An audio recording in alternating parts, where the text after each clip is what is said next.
thank you for having us back for a second year for prostate screenings. So we are offering them for free right around the corner if you are interested. So the process will be in some paperwork, just so that you all are aware. The prostate screenings, if you choose to participate, they will be part of a research study that helps us to better understand prostate cancer nationally and the trends for prostate across America. So if you do not want your blood draw sample to be used in that study, that's totally okay. You can still get screened. But the information that we'll ask from you is your age, any family history of prostate cancer or breast cancer, your race, ethnicity, and your contact information so that we can mail you your result once we process your blood draw. So that's really it. And then the blood draw itself takes less than a minute, super fast, and you don't have to do anything else. So do you have any questions for me? Okay.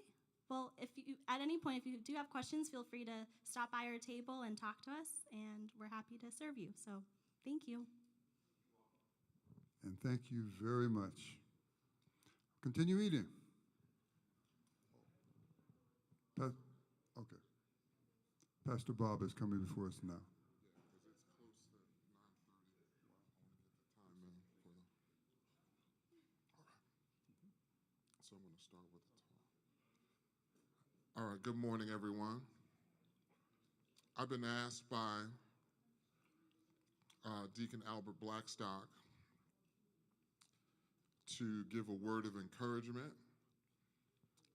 And so the first thing I want to do is acknowledge our own Mariah Cunningham for coordinating this. Would you put your hands together for Mariah?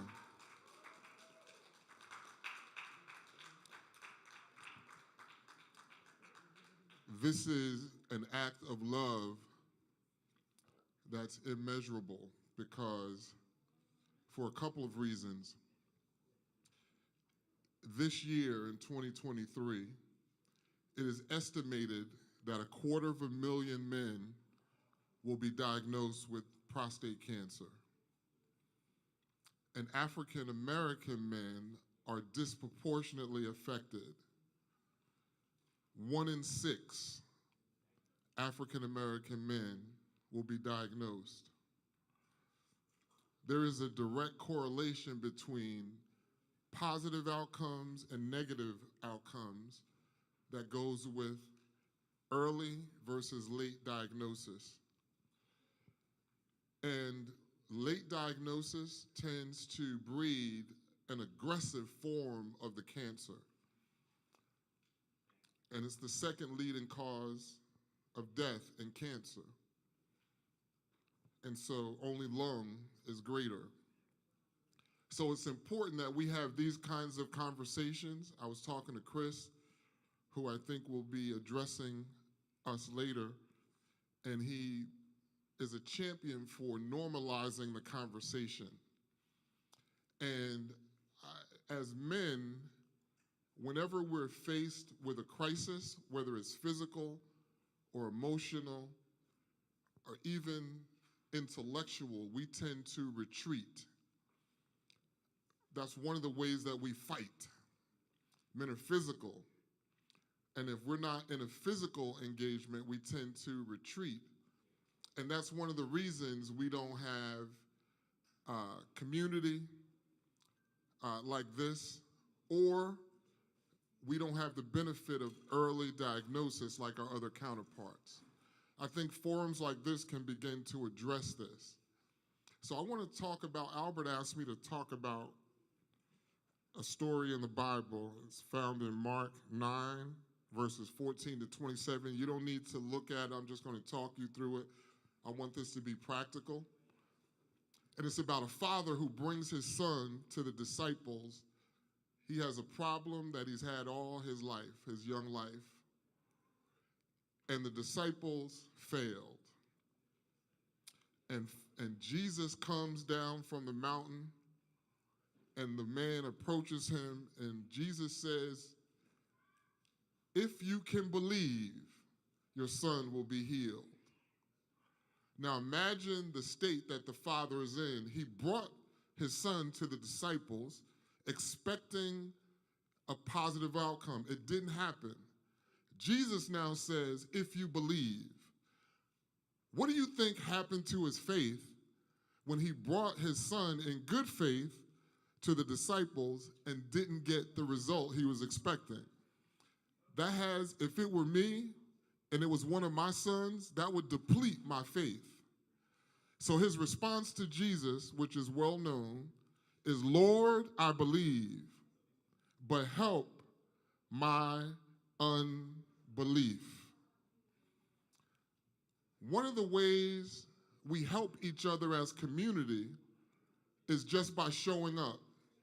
So the fact that you're here today is considered, at least in my eyes, to be a blessing. But let's stay on this story. So Jesus then asks a few questions. He takes care of what ails the son.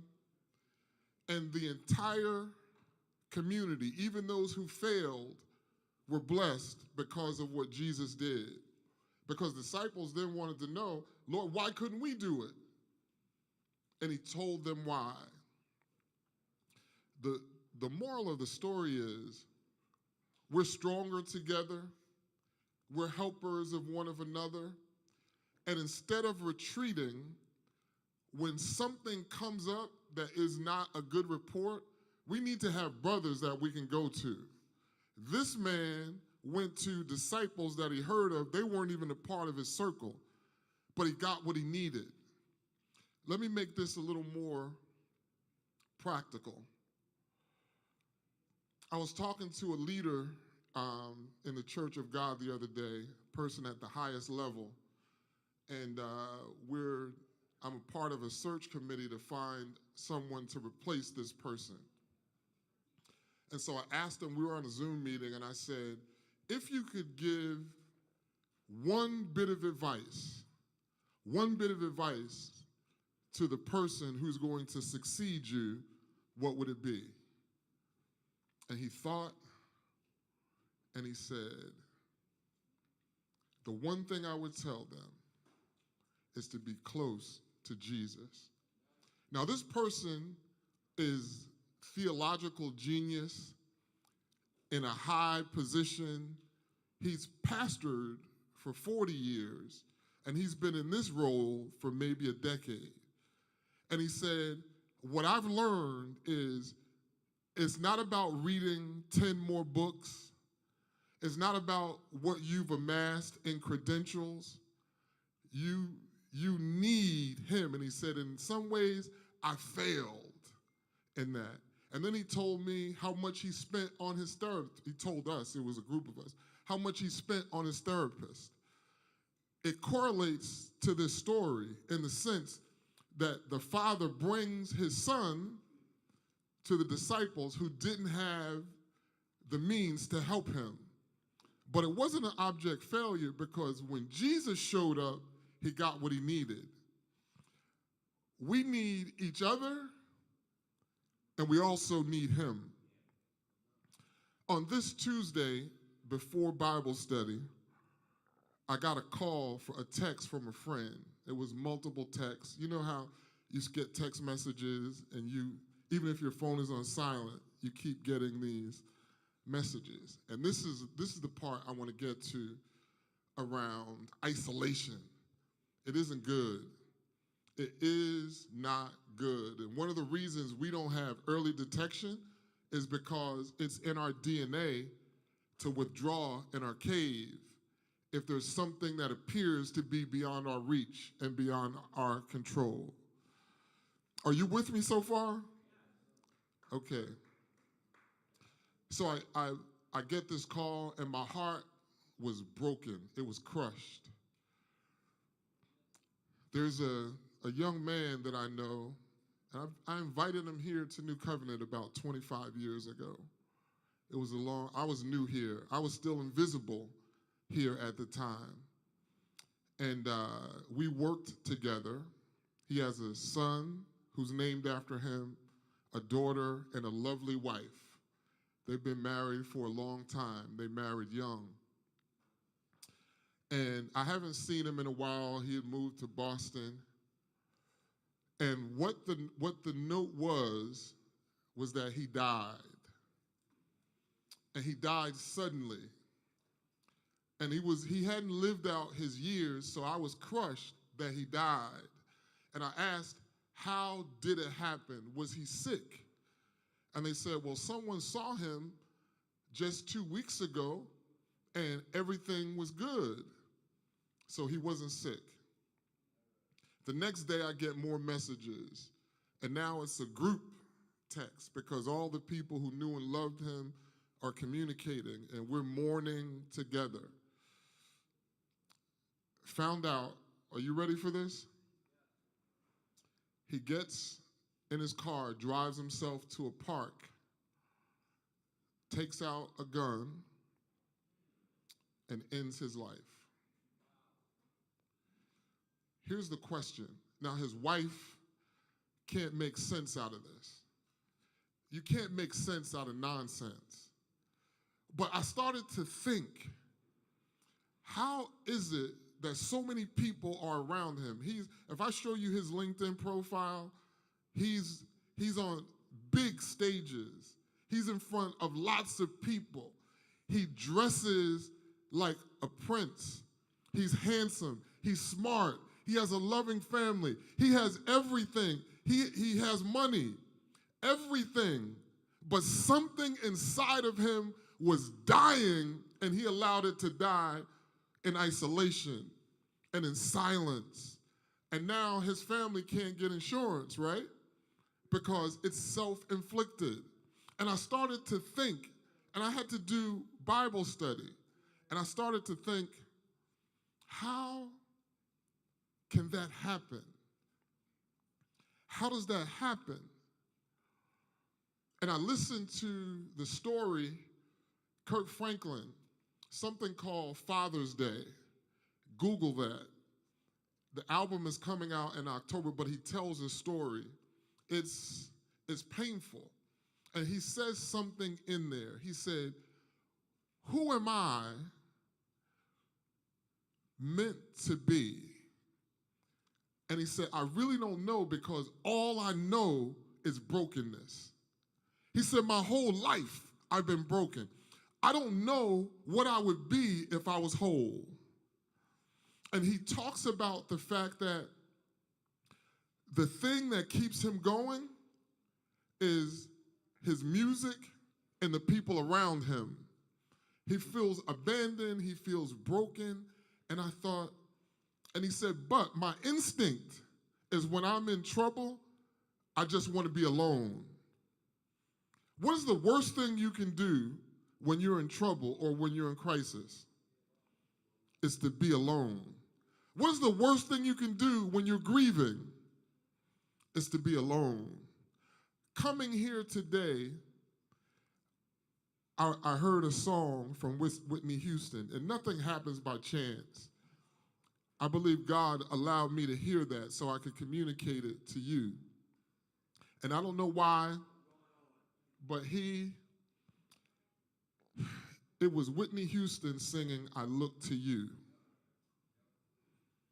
And in the song, there are words that says, when all my strength is gone, I look to you. When the melody is gone. In other words, music is my life. I was born for that. But when I don't even have that, I look to you. And I thought as I was driving, if she could have only really believed that, she would still be with us today. Lord, I believe, but help my unbelief. I want you to know that faith is more than just believing, it's action. Because faith without works is what? Is dead. And so sometimes using the tools that God has around us is an act of faith. The fact that early detection gives us, is it 98? 98% chance of survival. But people still die. Men still die.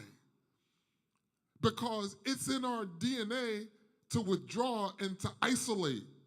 Because we have been socialized to believe it makes you feel weak. But you know what? Minister Norman Brown, I fight better when we fight shoulder to shoulder, when we fight together. If I'm going through something, I want somebody to know. Because do you know how we fulfill the law of Christ? By bearing one another's burden. Bear one another's burdens and so fulfill the law of Christ. What I want this to be today and in the years to come, and I envision a time where this sanctuary, balcony and all, will be filled with men whose lives will be different and spared and saved and extended because they have the right information. If you have a 99% chance of surviving with early detection, why wouldn't everyone do it? It's because there's some things we need to unlearn. There's some conversations we need to have. We need to understand how to fight together. And the things that are perceived as weaknesses, we know that in the kingdom of God, it's strength because the kingdom is upside down. The things that seem normal according to this world are abnormal with him. And just like that leader who said it's not about reading 10 more books, it's not about doing this, sometimes we need him. And I want to tell you something. Are you ready? You ready for this? He will never leave you. Do you know that our relationship with him is like a marriage? That we're the church is the bride and he's the groom? Marriage models that. But it really is an example of the church. I promise you, in sickness and in health, he'll be with you. Earthly marriages, people can be selfish and leave.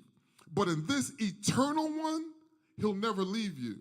When I really understand that, there's no crisis I can't face. I'm less intimidated by bad news.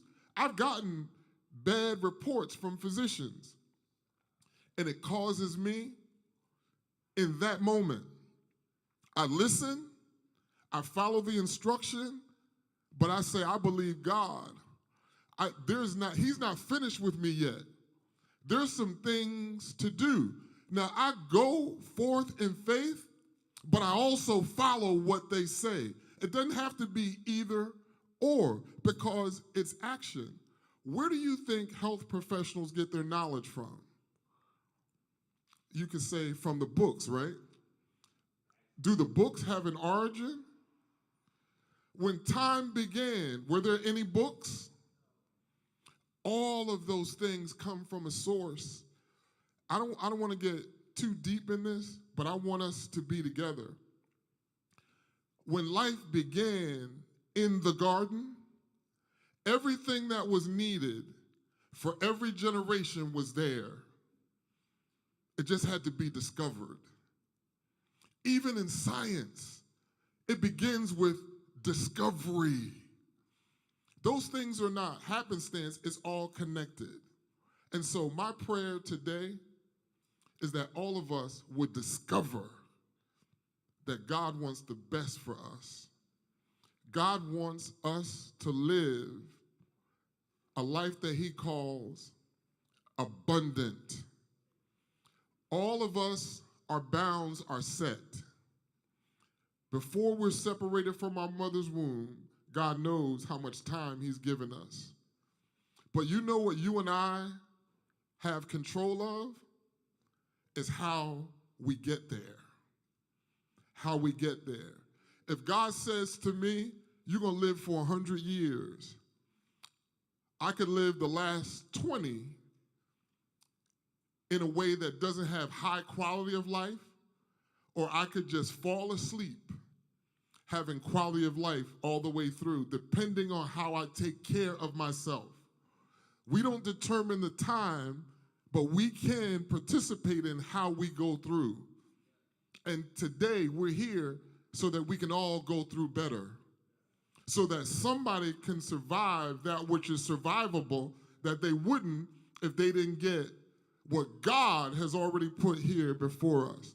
There is no knowledge in the earth apart from God. Even people who don't know God, who don't acknowledge God, who don't acknowledge his existence, even their knowledge comes from him. Their very breath comes from him. There's nobody who's breathing on their own. You know, there's a point in the cycle of life where people are on life support. It's a physical manifestation, like they cannot breathe on their own. The truth is, every life is supported by the source of life. And he gives us everything we need. It's all in the garden. In the beginning, the resources for computer chips were there with Adam. It's just there was a generation that discovered it. And whenever there's discovery, God is pleased. He's glad that that's why Solomon said there's nothing new under the sun. Everything that we need is here. And it's God's idea that every one of us are here today so that we can normalize a conversation that is not normal among us to talk about and remove the barriers that keep us from accessing the things that can cause us to have life and to have it more abundantly. The last thing I want to say,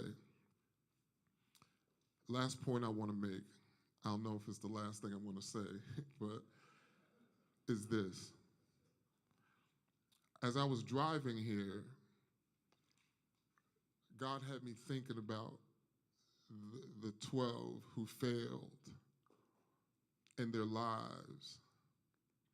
Do you know not one of them died with a cause of death that had anything to do with disease? And if it wasn't for persecution, they all would have died of natural causes. Nothing. Paul had an infirmity, but it was to keep him focused so he wouldn't be too puffed up because of the visions. But if he didn't die from persecution, he would have died from natural causes. And that caused me to begin to pray. I had no idea who was going to be in the room, but I started to pray. I said, God, every man who shows up in this room, may nothing take us out but old age. And I said, God, those who are in the room who are 90, take them to 100. And God, let them fall asleep. Let them know no pain, just fall asleep. And I'm telling you, this is the prayer of my heart. And I said, God, would you extend us, cause us to be productive and fruitful and to flourish? You promised that we be fruitful even in old age. And for every young man, let nothing take them out but old age. I was with Hans 2 weeks ago with some young guys who are high school, and I asked them about people on their block. And I said, how many people that you grow up with never get to 21? And they came alive. It's a common thing. For those of us who are wise enough to get to where we are, we have to be wise enough to thrive and to access what we need. And if early detection gets us 99% survival rate, there shouldn't be any among us who don't do it. I'm at the point now where I go to see my doctor every 6 months. It's not by choice. They're telling me to do it because something amazing is happening. I got this list of things that they said was wrong with me. Now I want to encourage somebody. And it was real. I didn't deny it. Faith is not putting your head in the sand. Faith is not being an ostrich. It's like, okay, these lab results are for real. So I went home and I talked to my wife, and then I began to pray. And there were some medications that I started to take, and it was giving me a side effect, and I began to pray. And I said, God, show me what to do. And I started to do things different. Sugar intake reduced. And the doctor said, you can't go to 0 with sugar. I'm like, okay, you mean I can have a little bit? See, she saw it as a negative. I'm like, what? So I could eat some stuff. I went back. The results were, she's like, can you sustain this? Come back in 6 months. And then I went again, come back another 6 months. She's like, this is unusual. It can't happen. Faith mixed with works, when you confront reality and you know that in sickness and in health, he's with me, when you know that you have a purpose, you're not just walking around for nothing, that is the kind of thing that causes you to fight a good fight. Some people are fighting a losing battle. Let that never be named among us. My heart is broken for the young man who has a lovely wife and 2 children and fought in silence, was losing the battle. What would have happened if he had reinforcements? What would have happened if he had people there were safe places to talk about what's troubling him? I don't know what troubled him. I don't know what brought him to that point. But what I'm saying is community is important, and having him as part of the community. That is why the outcome for that father-son was good. He brought in people first, and then Jesus. When Jesus got there, everything was all right. And everybody grew. The disciples understood what it took to overcome that the next time, and the father got a son who was well. The father who had depleted faith had his faith restored. What I'm trying to say is, when we are together, there's nothing we can't overcome because we can encourage one another. Now, I just made myself vulnerable by telling in the presence of people, many of whom I love and I know love me. And so now what I expect to happen is for people to check on me every now and then and to say, hey, how are you doing? I had a young man last week in the parking lot. We were just talking casually, and he told me he had high blood pressure. I would have never detected it because of his age. I said, from now on, every time I see you, I want to know what you are. I want you to tell me the numbers. So what am I trying to do? I'm trying to get him to regularly screen his blood pressure. So when I ask him about the numbers, if he can't tell me, he's going to get tired of that. And so the next time he sees me, he's going to do one of 2 things, Rev Kev. He's going to avoid me, which is hard to do. We go to the same church. Or he's going to look after it. What if we just did something simple like that? Checking on each other.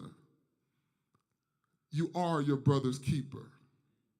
Lord, we believe, but help our unbelief. Let us pray. Father, I thank you for giving us everything that we need that pertains to life and to godliness. And together we thank you for the healthcare professionals who are here today, who you caused to be here. This moment you saw before the foundation of the earth. God, we pray that you would strengthen their hands, continue to expand their knowledge. Thank you for Chris. Let the mission of his organization be so that there would be zero prostate cancer. Teach us prevention. Teach us what to do, that we won't even fall into it. But if it shall befall us, let us know that there's a way out. May there be early detection. May there be constant surveillance and screening. May we watch out for one another. May we be our brother's keeper. May we establish safe spaces. May there be trust without judgment. May we truly bear one another's burdens. And so now, God, I pray for health. I pray for wellness. I pray, God, that we would no longer even be a nation that focuses on sick care, that care for the sick, but that we would be transformed into a nation that focuses on wellness. Keep us well, even in the spirit of our minds, because when our minds are healthy, our bodies follow. I pray, God, that you would strengthen us in our innermost being, that we might be able to confront the hard things, knowing that we are never alone, that you're with us in sickness and in health. And as much as I love my wife, for me and her, at death, we part. But for me and you, at death, we just get started. So God, remind us of the eternal hope that is in us. Because when this mind is in us, there's nothing in this life that we can't face, because we realize that these light afflictions only last for a moment. But there's a far more weighty glory waiting for us. I call every man in this room blessed and whole and wise and good stewards over the temple that you've given them to dwell in. I pray for every woman who is supporting us, who is looking out for our health, and every healthcare professional. May your hand be heavy upon them. In the name of Jesus Christ we pray, and by him we give thanks. And together we say amen. Indulge me. Would you put your hands together and give God a praise? Thank you so much, Pastor Bob. Thank you so much.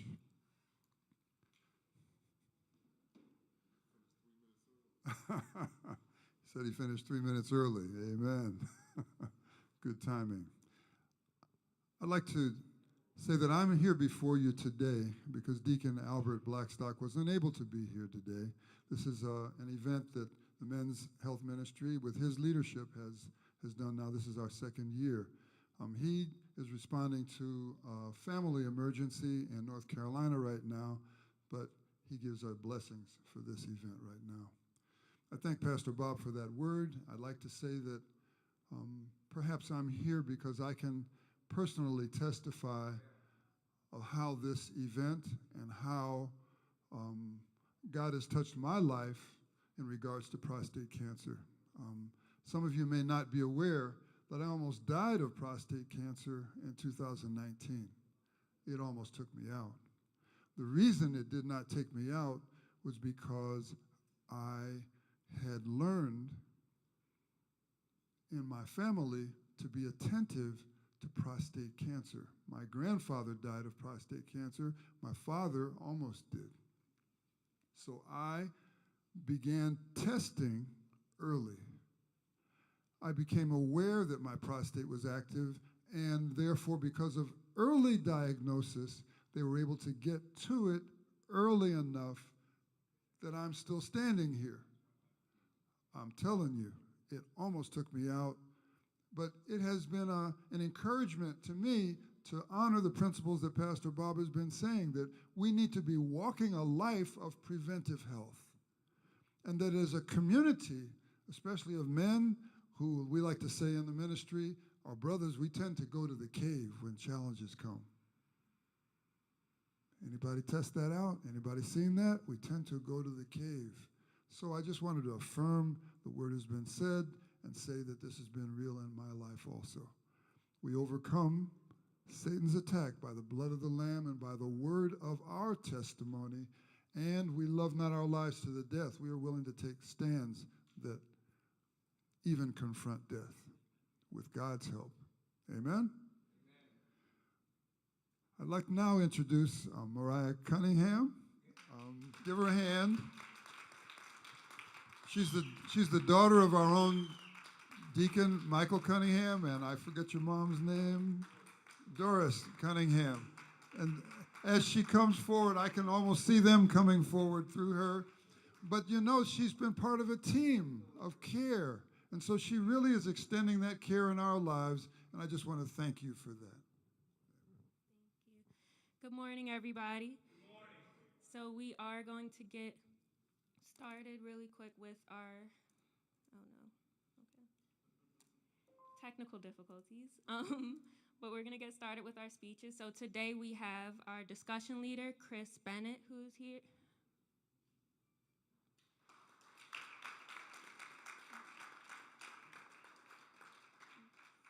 And he is from Prostate Cancer Zero, which is an organization that helps men suffering with prostate cancer, specifically African-American men.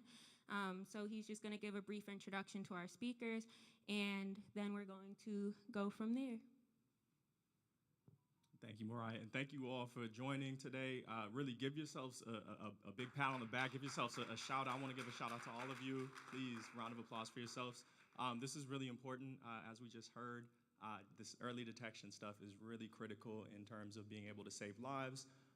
And most likely, you probably know somebody that's been affected by prostate cancer, especially in the Black community. So thank you again. I just really want to thank you all for showing up. And with that being said, I want to introduce our first speaker, Dr. James Posey. Sorry, I have my phone, so if there's feedback, I am a millennial, so I always have my phone on me. So our first speaker is Dr. James Posey. He's a medical oncology oncologist, specialist in Philadelphia, and has over 31 years of experience in the medical field. Dr. Posey III has extensive experience in gastrointestinal neoplasms and pancreatic neoplasms. He graduated from Howard University College of Medicine in 1991, and he's affiliated with medical facilities Jefferson Methodist Hospital and also Thomas Jefferson University Hospital. So with that being said, Dr. Posey.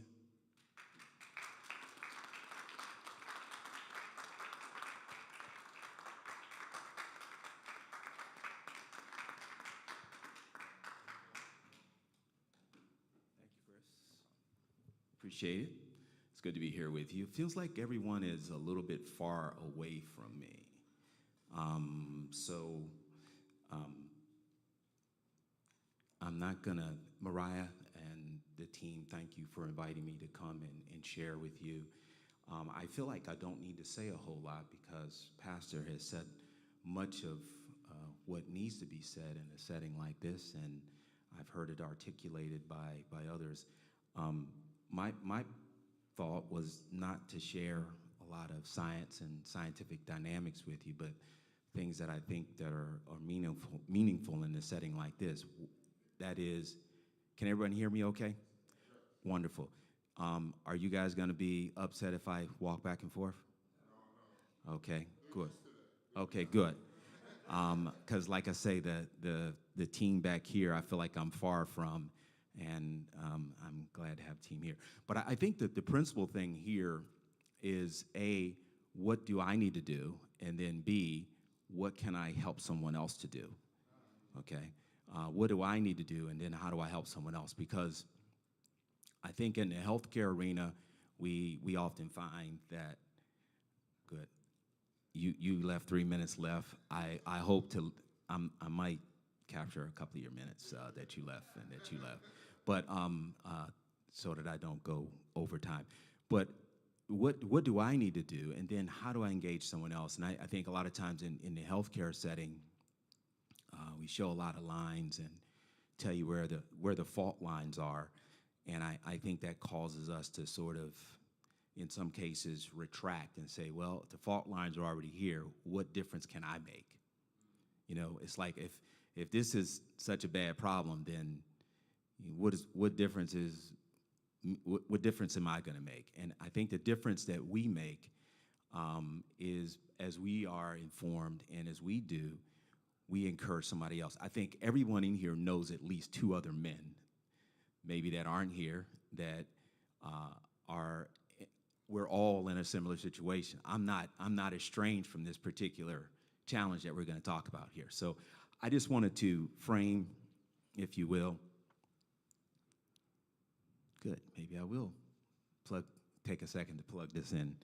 I see an HDMI port, but is that okay? I don't want to touch the equipment other than this microphone.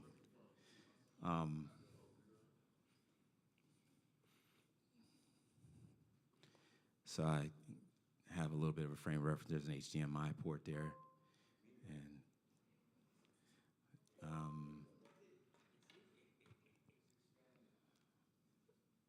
I can always make that bigger.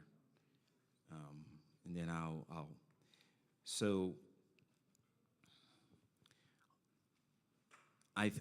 there's cards on the table, and I took a brief look at some of the cards, and I think the cards have a lot of the information on it.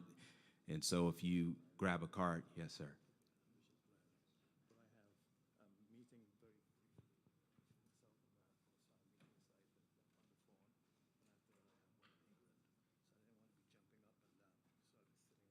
Okay. So I'll find you again when on the other side of the room. Okay.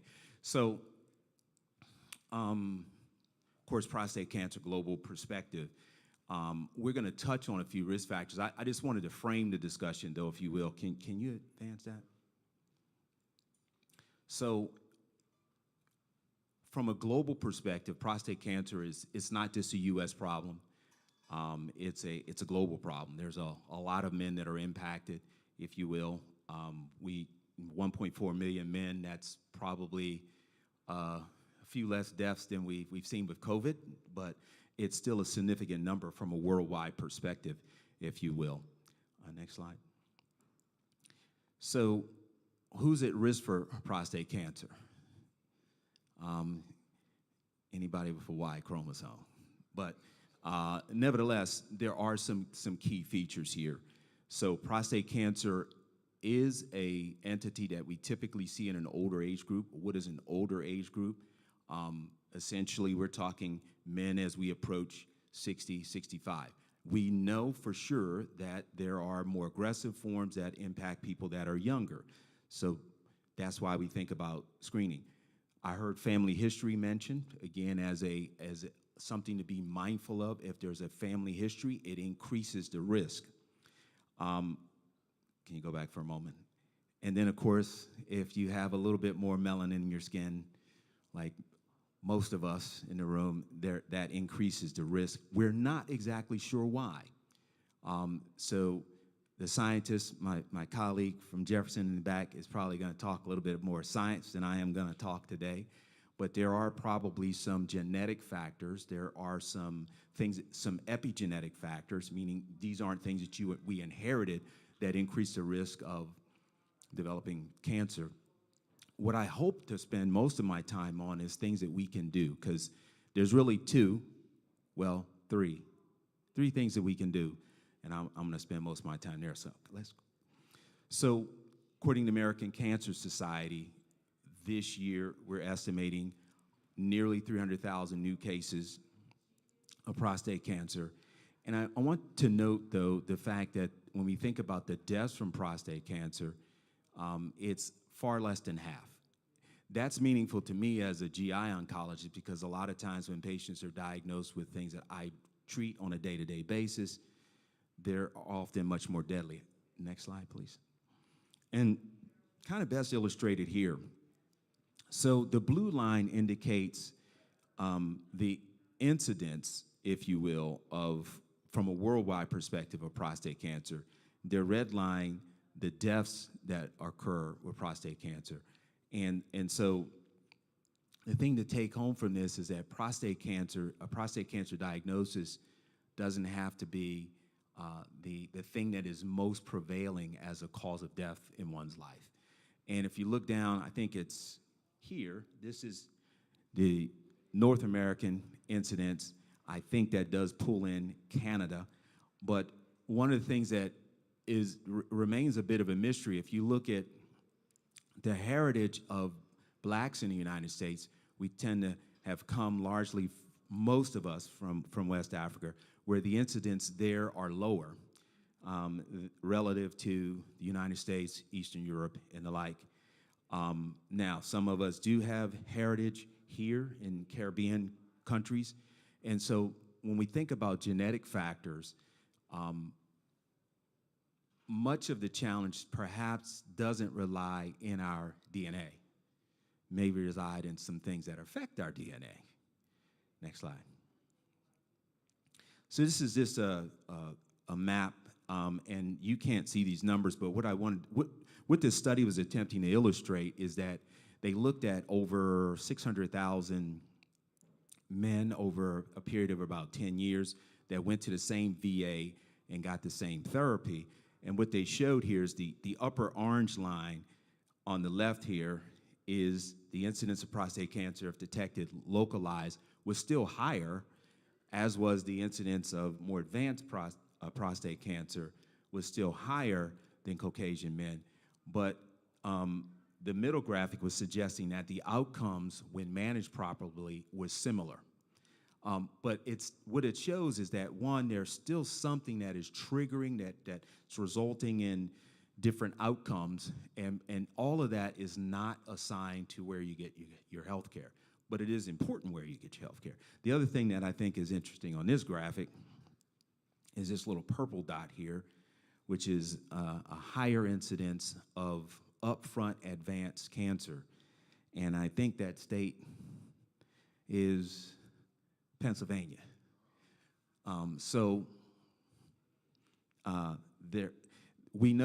know when I was a resident many years ago, some of the highest counties that prostate cancer incidents were on the West Coast, still high, I believe. And one of the things that people thought about was, well, what is it that's resulting in high cancer incidence in Orange County and in the Los Angeles area? And there are a few things that we'll come back to that are relevant there. Probably not the same issues that are relevant here in Pennsylvania, I don't think, but perhaps in the inner cities, very well may. Next slide, please. But before we talk about what we can do, I want to further illustrate this. So the prostate, most of us probably have a sense as to where the prostate gland is located. It's just in front of the rectum. It should be about the size of a walnut. By the time we get to the age of 40 or 45 or so, or going a little north of 45, it may get to the size of a plum, or in some cases, perhaps a lemon. And the only way that anyone would know that their prostate is the size of a plum or a lemon is if someone told you. Yes. So part of that comes from someone evaluating the gland and saying, hey, Mr. Smith, Mr. Johnson, your prostate's a little bit large. Now, we might know that as well because one of the symptoms, Yes, you might go to the bathroom a little bit more frequently. Yes, you might have to go at night. Now, there are other reasons why people go at night. Sometimes it has to do with what they did when the news went off or what they did before the news went off. They had a couple of extra cups of this or a couple of extra cups of that. I heard Pastor talk about sugar a little bit earlier. You eat a little bit of high concentration sugar, have a little bowl of ice cream, something like that. The water's going to chase it. So it could be other things. But the point is that if frequency of urination, and sometimes if you put a string maybe just a little bit below your zipper, and if the stream doesn't go over the string, there could be another problem there. It could also indicate that the prostate's a little bit large. But the point is that that can happen, And these are the two standard tests that we think about, and I think there may be a screening station somewhere here today. One of them is not going to happen, I don't believe. That's know if the prostate's bigger than a walnut. The other is the blood test, the PSA. One might say PSA, or you could say SPA. No, we don't say SPA. But basically, it's a serum test, a blood test, that it's prostate-specific antigen. And there's faults with it, there's issues with it, and there's been a whole body of study looking at whether or not it's the right thing to do. I would venture to say for men that have a high incidence, we can go to the next slide. Let's skip that one. Let's go to the next slide. That's important. Pastor did talk about that, though. This right here, for those of us in this country that have a incidence 70% higher among black men compared to Caucasian men, and a mortality that's 2 to 4 times higher, depending on where you live in this country and and where you receive your care and what you do and how quickly you get care, there's a disparate outcome. And that's because there's a level of informity that's taking place in this congregation, in this setting right now, that's hugely important towards that. But again, each of us knows somebody that we can encourage, that we can talk to, that we can bend their ear, that may not be here, but we can bend their ear towards those kinds of things that would be relevant. Next slide. I did want to mention this. I'm not going to focus on this. Typically, when I come to a facility, whether it's a church or somewhere else, I am wearing a clinical trial hat. And the clinical trial hat is where we're focused on the novel research. I think about it. Does anybody here surf? No. Anybody here ski? No. Okay. I don't do any of those things, by the way. Does anybody here ride anything? A skateboard, a bicycle, a horse? A horse, a bicycle, right? So the point is that I think about it this way. When you're on something like a horse, bicycle, motorcycle, with a helmet, hopefully. Motorcycle, yeah. So the point is when you're on something, you're on a journey, and a clinical trial to me is a journey. Now, typically, I encourage people, I tell people that we're not experimenting on you. We're trying to find out if this therapy is going to be good for you and people that look like you. Now, we know that in the past there have been experiments on us, right, as well as others. But the point is that some of the therapies that we approve, very few of us ever get them in the investigational stage, and then very few of us, we don't know as much about whether those drugs are as good for us as they were for the patient population that was evaluated. So again, the hallmark of making advancements is taking advantage of the opportunities to know more about us. Now, that's all I'll say about clinical trials today. So this is your slide, Pastor Bob. Is Pastor Bob right? Yes. Okay, thank you. So this is all I'm going to say about staging. So early stage prostate cancer. Now, this says 5-year survival. I think the older we get, 10 more years or 5 more years seems like just a little bit. But the point is, this says 5 years, but you could even extend this out further. And the earlier a prostate cancer is detected, the greater, or that survival is above 90%. Okay? The 5-year survivals that are listed here are close to 100%. And that's because in most cases, thank you.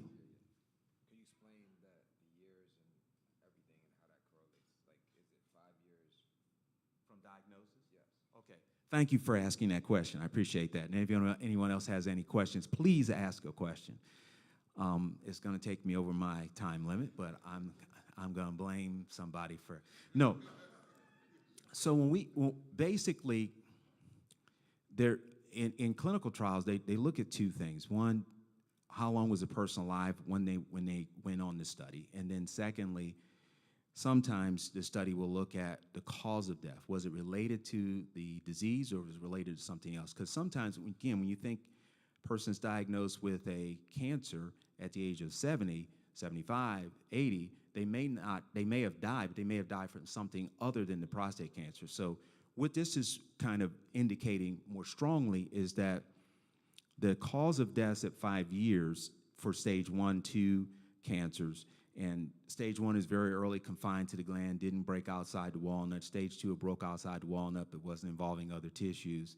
Stage 3 is it was involving some of the surrounding tissue. Stage 4 is when it's actually in another organ. The most common organ that prostate cancers like to go to is the bone, but it can go to other organs. Even there, the 5-year survival is over 30% for advanced disease because there are effective therapies that can help with that. You go to the next slide. I'm going to skip that one for sake of time. There are a number of therapies. This is where I wanted to spend a little time. What do we do about this? Okay, and there are a couple of things that I think that are worth strongly considering, although I'm not going to tell you, there's one thing I'm not going to tell you, that because I don't know, is how long do you have to do it, and when do you need to start? I would say you start today, and you continue, we continue for the rest of our lives. Next slide, please. So one of the things we know is when we think about preventing a problem, apart from evaluating the gland, making sure it's not enlarged, making sure that the PSA is not elevated in outside of a range that would be normal or relevant for your age, are other things we can do. And these are dietary things, okay? So I have on here 5 things that are, from a research perspective, have been shown to be impactful in a number of potentially diseases. And the overriding impact of dietary modifications is reducing inflammation in the body. Thank you, sir. I'm going to use all of those. Okay. So I saw back on the table back here, coffee and tea. Now, coffee and tea, coffee has a lot of antioxidants in it, as does green tea and black tea. Generally speaking, the challenge with coffee and tea is what we put in it. How sweet is it?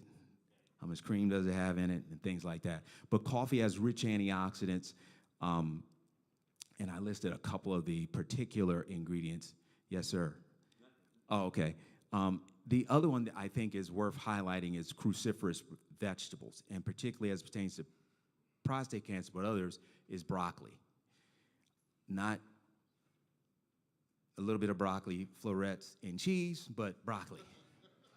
Broccoli. It can be seasoned, but now, of these 2 things, I'm a GI guy, so one of the things I think is very important is cabbage. Cabbage, broccoli, kale, cauliflower, those are cruciferous vegetables. Rich in antioxidants, rich in compounds that help alter or potentially protect the cells from damage. What cells are we talking about? All the cells in our body, reducing the inflammation in our bodies. Berries can overemphasize berries. And powerful antioxidants, known anthocyanins. Fish, particularly cold water fish like salmon, is very good. Healthy fats. So when we think about things like salmon, big difference, red meat, unsaturated fats, has antioxidants in it, lower in calories. And then cooked tomatoes. The big thing about tomatoes and really any red fruit or vegetable is that there's a compound in these lycopenes that we believe are specific to reducing inflammation as an antioxidant in prostate. And the reason why it says cooked is because most of that lycopene, is found in the skin. So again, those are 5 things that I don't think is on your card that you might want to highlight to have in your diet regularly. What's regularly? What's regularly? I heard daily. Yeah, daily. So that doesn't mean you have to eat everything on the list there, but something from that list on a regular basis should be consumed on a daily basis. And one of the things that we look for is how much. Well, basically the thing that is in its most native form. Now, there's one thing up there that I want to talk about. One other thing that's not on the list. Yes, sir. No. I mean, tomato juice is better than, say, like orange juice, but tomato juice doesn't replace cooked tomatoes.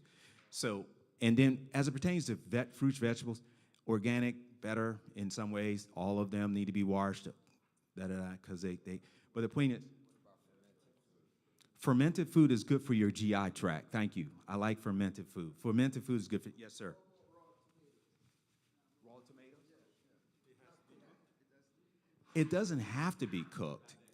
So raw tomatoes do have lycopene, because you can tell certain fruits have lycopene because of their color. Grapefruit has lycopene, but tomatoes probably have more. And it doesn't have to be cooked. It can be raw. So, for instance, you can get a lot of this in a salad. It depends on what's in your salad, right, and what's not in your salad. So you think about it like a seesaw, because sometimes we kill good stuff with bad stuff. And sometimes we get help with that in our country. One of the things I was going to highlight real quickly, because I know my time is expiring, what's the best diet to consider? This is barring health problems, because we know some health problems cause us to stay away from certain things. We say, I can't have that, I can't have that. I have something in my colon and I can't eat nuts, for instance. But what's the best diet? My best diet is a Mediterranean diet. Why? Because most of the things in a Mediterranean diet have a lot of the ingredients that I've listed here independently.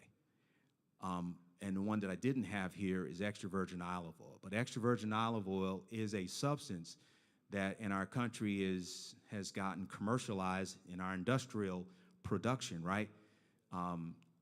Extra virgin olive oil is rich in a variety of anti-inflammatory antioxidants that can provide great impact in our bodies when taken in on a daily basis. But a lot of the extra virgin olive oil is it's very inexpensive, and it probably has a lot more soybean oil and some other oils in it. So it's not truly extra virgin olive oil, which degrades with light and sun, things like that. So it can be a problem. Next. Intermittent fasting is good, and I'm gonna stop there. Intermittent fasting is good. I don't know if are you gonna talk about autophagy or anything like that? Who else is talking? Somebody else talking? Somebody's talking science today. I'm not talking science today. You talking science today? You gonna talk about autophagy or something like that? No? Okay, or cellular mitochondria or anything like that? DNA damage, okay, DNA damage. Now, so she's gonna talk about DNA damage. What I was just trying to show you essentially is one of the big things that we're thinking about in prostate cancer is what's called DDR, DNA damage and repair. And looking at that and are you working on DNA damage and repair as well? So there you go. So that's all I had. I'm sorry it took me 30 minutes to get to that, but DNA damage and repair. What can we? Because people say, well, what can we do? Well, testing of blood testing the DNA will help us understand if some of these DNA damage and repair alterations are present. But then we still got to figure out whether or not we can reverse it. When is it too late to reverse it? It's kind of like sometimes we play around with the gas tank. Can I get a couple more miles on this thing? It's close to the E. I'm going to get me a couple more miles there. No, I want it close to full as possible. Pastor said the same thing. What brings about life? The word in me, right? Doesn't it transform some things? The word in you? And the question is where's the balance? How much word is working in me? First of all, let me stop. Give it up. Dr. Posey, thank you so much. Honestly, I probably could have sat here and listened to you all day. We'll have to make sure that we can, Dr. Posey, I don't know if you will be able to send us those slides, but I feel like there was a lot of folks that would really benefit from being able to have that slide that had all of the food for prostate health. So maybe that's something we could do. Before I actually introduce the next speaker, I want to make sure that, again, folks know that you can go get tested, get those baseline numbers in, get that PSA test done. It's a simple blood draw. You can actually get that done down the hall over here, so I just wanted to remind people of that. The next thing, oh, yeah, you can go now, and I'm actually, thank you for going, yeah, appreciate you. So I'm actually going to introduce, there we go. Simple blood test, super quick. I want to introduce our next speaker, Josh Blanding Goldbook. Josh is a clinical research coordinator in the Division of Population Science in the Department of Medical Oncology at Jefferson University. Some of his projects include a prostate cancer awareness and education study with a secondary focus on genetic testing for prostate cancer. He also serves as a coordinator for the Making Research Clear program, which pairs Jefferson scientists with community members to provide science education and to demystify the research process. Josh is a Philadelphia native who completed his undergraduate degree at Penn State University. So Josh, please welcome up. Thank you. Thank you, thank you.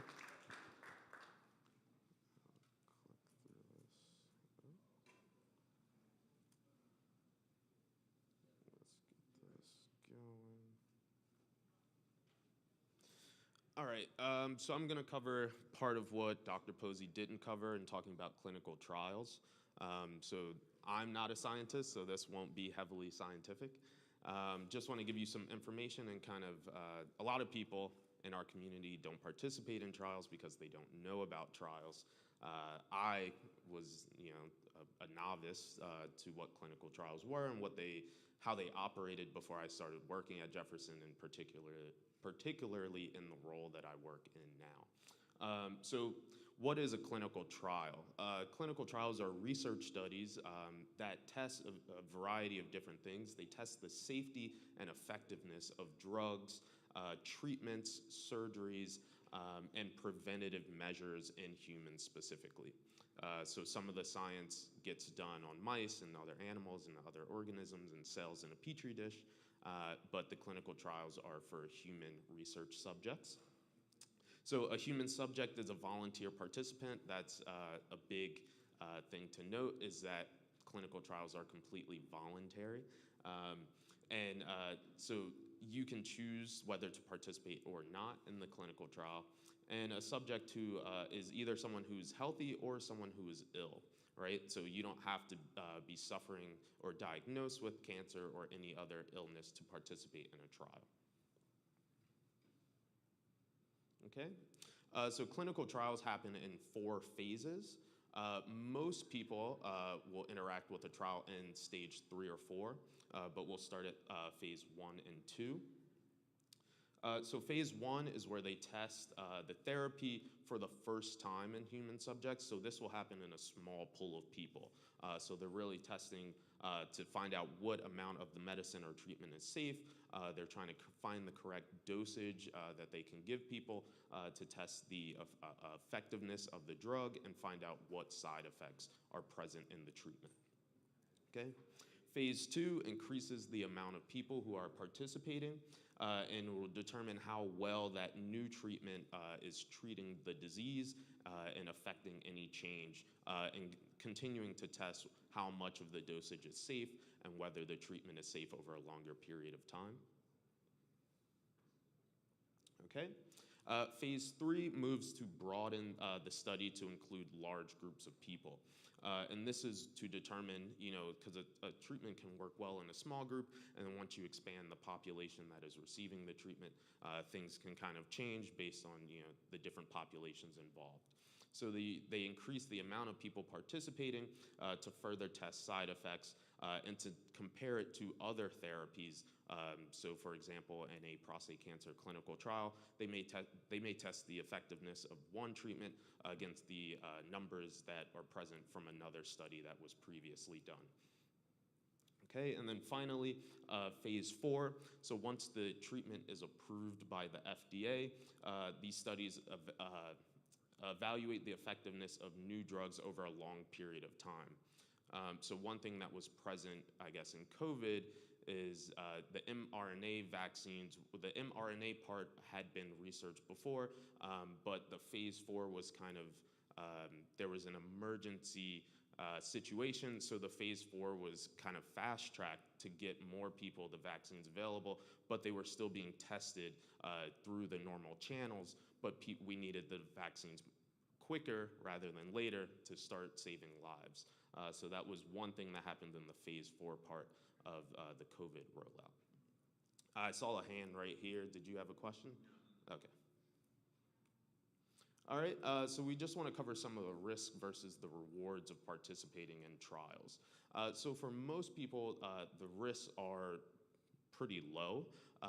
They don't enroll people in trials that would negatively harm them, right? So the risk is mostly that you might think that you're getting some magic cure, and that cure is not available. That's just not really how the science works.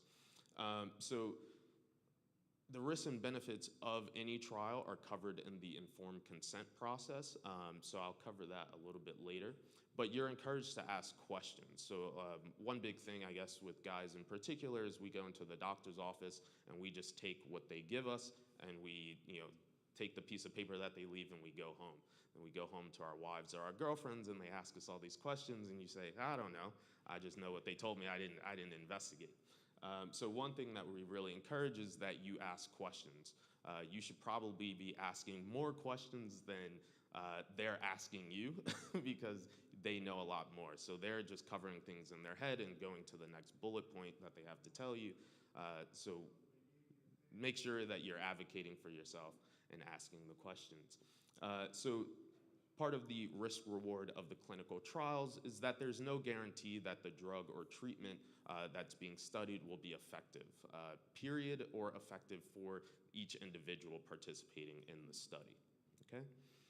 So the principal investigator or the study coordinator, I'm a coordinator myself, they'll explain the potential risks and rewards as they're enrolling you in the study and make sure that that you understand what those risks and rewards are. So one of the larger rewards is that by participating in the clinical research, you are representing your community in that research. So African American men and African Americans are underrepresented in a lot of clinical trials because, like I said, we don't participate in those trials. So especially for Black men, we need to be thinking about how we can best serve our community by being one of those people represented in the science. Especially older men, so I'm presently too young to get my prostate screened and go through a lot of those processes. But if I advocate for my doctor to go and get his screened, then I have a better, I guess, familial representation of what my health might look like in 20, 30 years. Okay. All right, so then we just want to cover 3 quick things. What's informed consent? How are the participants in the research protected? And are you forced to participate in these things? Okay. So what is informed consent? Like I said before, informed consent is the process of telling you what the research entails, letting you know what rights you have that are protected, and give you an opportunity to ask any questions. So it'll let you know the purpose of the study. This text is small, so I'll read it out. What type of tests and treatments are involved? Are there any costs to you involved, or will there be a stipend or any payment that you receive? What are the potential side effects of the study or treatment? How this could affect your daily life? So if the side effects are you get more tired or you may have to travel to a certain location, how does this affect your life? And then what's involved and how long it'll take? And then what are any of the advantages or disadvantages of participating? Okay. So how are you protected? So this is a big thing that people have concerns about because of past things in our history, in our country's history. They want to know how individuals who participate in these research trials are protected. So researchers have to follow the same ethical and legal codes that your doctor follows. So that's do no harm, look out for the patient, et cetera, et cetera. So there are legal protections for research subjects and legal repercussions for the healthcare professionals who engage in the research. As well, each research study has to be approved by an IRB, or Institutional Review Board, and these boards exist almost solely to evaluate research. So if a scientist has a study that they want to do, they have to take it to the IRB and say, hey, we want to enroll X amount of men or X amount of people, and then the IRB will say, okay, we have to go through our checklist and answer these questions. Is it safe for these amount of people? Is it necessary for these amount of people, for this group of people? And how are you looking out to protect them? So once that goes through the IRB process, which could be short, but typically it's very long and cumbersome, and they send it back, and you have to make adjustments and send it back to them. So that is one body that exists to protect the human research subjects. Okay. And then the potential risks and benefits of the study will be detailed in the informed consent, and that will be reviewed with you by the study team. So if you go back to get screened, they have an informed consent paperwork back there that briefly explained it, but that is the process. They give you a piece of paper, they read through it with you, they let you know the risks and rewards. So for that example, your blood may be enrolled in that national study that they mentioned. You can opt out of that part, but that is the informed consent process. Okay. And then, are you forced to participate? This one will be pretty quick. You're not. Your doctor may bring up a clinical trial to you when you go to visit, and you can say, hey, I'm not interested, or let me do some research on my own and I'll check back in at a later date. These things are completely voluntary. Once you're enrolled in a trial, if anything in a trial makes you uncomfortable, you can always opt out of continuing in that process. And that how to opt out will always be detailed in the informed consent for you. Okay. So then briefly, I want to talk about how to find a clinical trial. There's a couple different ways to do it. Generally, you'll see an ad in the paper for a trial. If you're taking the train, you may see Penn or Jefferson has an ad on the side of the train to participate in a trial. But also, clinicaltrials.gov is a large database of all trials happening, some internationally as well as locally. So you can filter by type of disease, diabetes, Alzheimer's, prostate cancer, etc. You can filter by age, male, female, local, or further away. And so that is one resource. Another resource is the specific institutions near you. So the SKCC, Sydney Kimmel Cancer Center at Jefferson, we have a website where you can go and look at the trials that we're running at Jefferson. And this is just a screenshot of what that page looks like. So you'll see you can filter by cancer type, by this principal investigator or the scientist or doctor that you're familiar with, what phase the study is in, 1, 2, 3, or 4, and it'll bring up a list based on the filters that you put in. Okay, so I briefly want to talk about one of the big trials that I was a part of, which was the peer genetics study. And this was specifically for African American men in the Philadelphia area.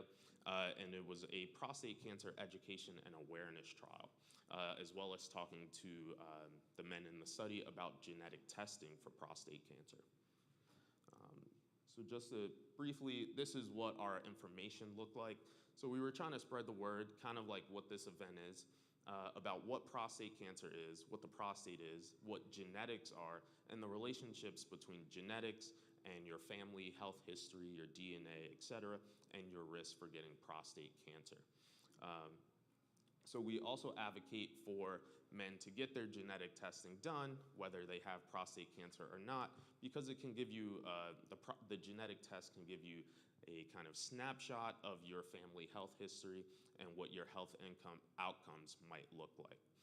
So it can let you know what your risk is for getting certain health conditions, high blood pressure, diabetes, high cholesterol, as well as your risk for getting certain cancers, for example, prostate cancer.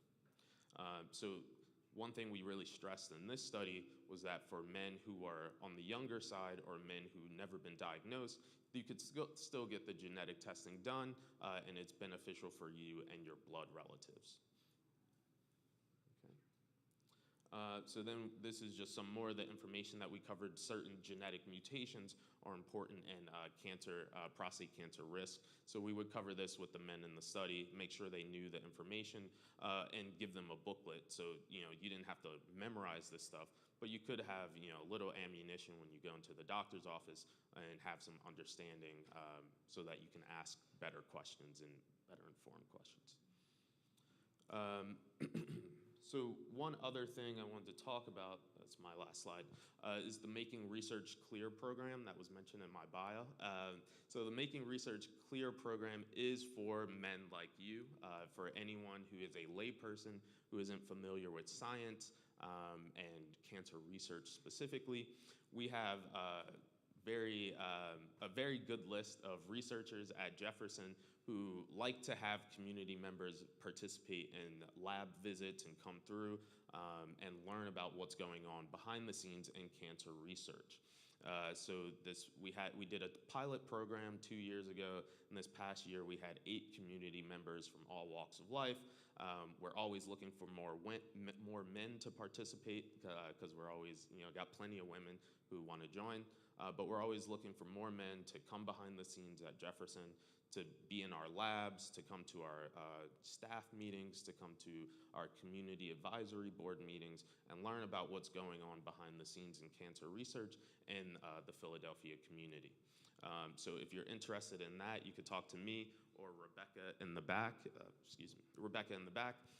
about what the Making Research Clear program is like, and we highly encourage anybody who thinks they might be interested to, chat with us about that. It's a very, easygoing program. You come in a couple hours a week down to the Center City campus. You spend time in the lab. You get to see the experiments being done. Everything's being explained to you by the researchers or the research staff in those labs. So it's very educational and low pressure. So if that's something that interests you, like I said, feel free to talk to us. Does anyone have any questions for me? All right. So before I hand the mic back to Chris, remember you can get screened at any time. So feel free to walk around the corner and get your screening done. You can still hear the speakers back there, I'm sure, pretty well. Yes. So we want to cover implicit bias in research. And I did want to mention the efforts being taken to make research more diverse. So implicit bias in research is, I don't want to choose my words wisely. Implicit bias in anything is the biases that we have inherent, what we think we know about groups of people or what we think we know about an outcome of a certain situation. So the importance of men like Dr. Posey is that having a more diverse medical community means that the implicit bias, everybody has them, but certain groups of people have different biases, right? So a bias from someone who might look like you might not be based on the fact that you look like how you look like. So it's important to have a diverse medical community, and it's also important to have a diverse human research population because the biases that are present in the research can be mitigated by having more diversity in the research staff. So for example, having more Black men working in research, having more POCs, more women working in certain research, all of those things are very important. And so that, okay, that's okay. So any other questions for me? All right, cool, thank you. Thank you, Josh. All right, so I also want to remind folks that we'll have a panel after these discussions, after these speakers come up, so please get those questions ready. I think we'll have some time for questions at the panel. But the next speaker I'm excited to bring up, Latice Evans, is a PhD student. Latice is a PhD student researcher at Jefferson University. She received her undergraduate in biology from Millersville University and her master's from Jefferson in biomedical science. She is passionate about using science to help serve the community. Welcome to the stage, Latisse. Thank you. Okay. Good morning. Yes, we're still in the morning. Just want to say I'm a little nervous, so bear with me. I am a researcher at Thomas Jefferson. I'm a PhD student. So today I'm going to really talk about understanding this. My project really is about understanding the relationship between cell cycle machinery and DNA damaged proteins in prostate cancer. But I'll break that down.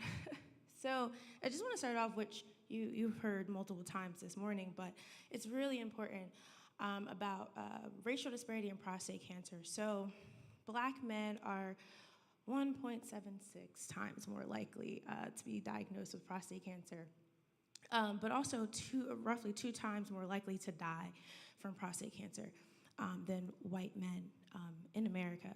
So these numbers are alarming. This little thing where, yes. Okay, so this here is actually from our Sidney Kimmel Cancer Center catchment area. So this is data from Jefferson. And this is just looking at Montgomery County, Bucks County, Philadelphia County, and then the Jersey counties. I'm not from Jersey, so I don't know the Jersey counties. But this dark blue right here, which is the highest percentage of cancer mortality, that's Philadelphia. So just showing how important it is to really just know, like Philadelphia has our catchment area has the highest mortality rates for prostate cancer, and knowing that Black men are more likely to die of prostate cancer. And as you guys heard multiple times, it doesn't always have to be that way with early detection and things of that nature. But also, I just kind of want to briefly kind of piggyback on what Josh was talking about implicit bias, because it's so important.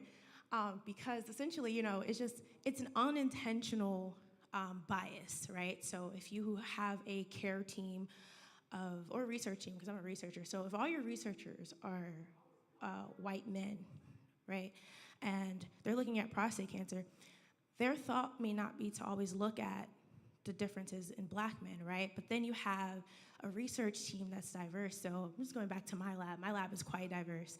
I'm also in the lab with Mariah. So our lab is compiled of multiple women, actually. We study prostate cancer, and it's a lab of all women researchers. But then you have 2 Black women in the lab, and we're like, we know there's a lot of disparity in cancer and Black people in general, but specifically prostate cancer and Black men. So our thought was like, let's look and let's evaluate and let's figure out what's going on.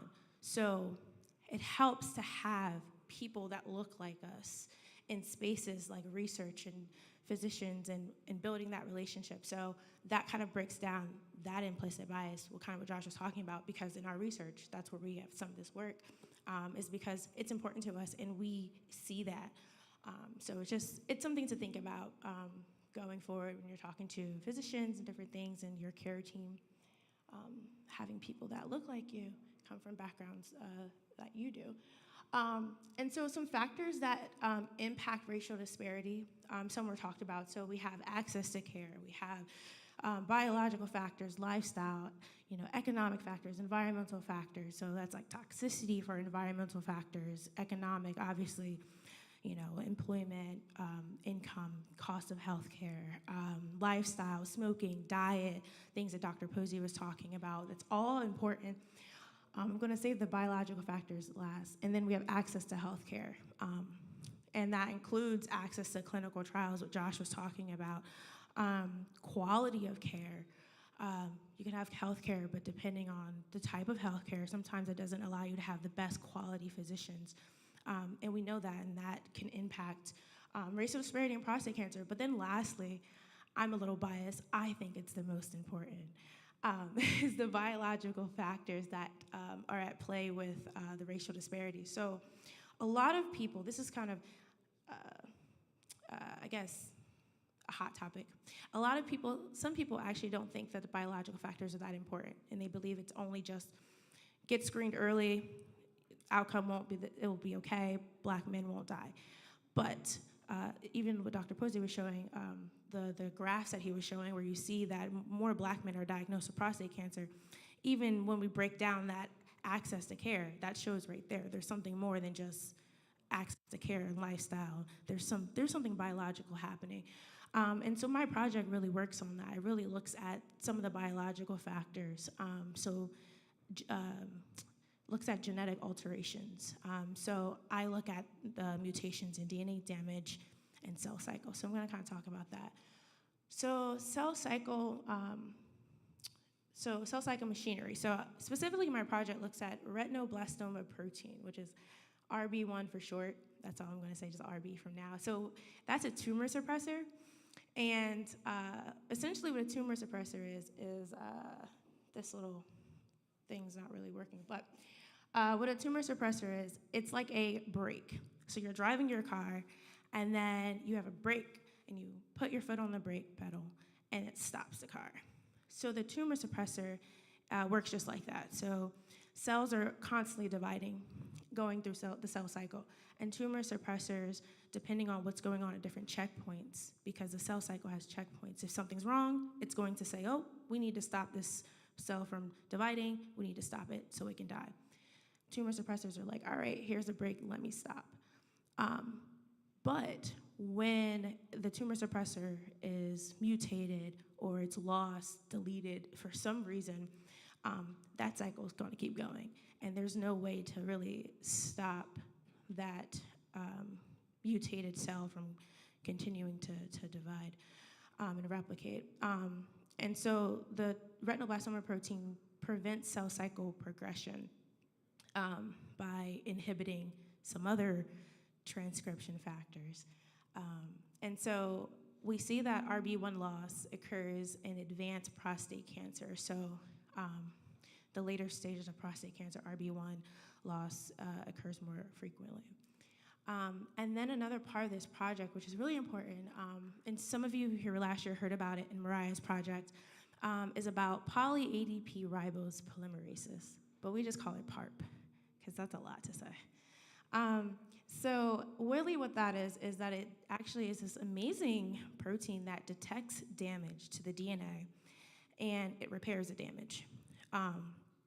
It initiates DNA damage repair, that recruits proteins, and it's involved in repairing damage.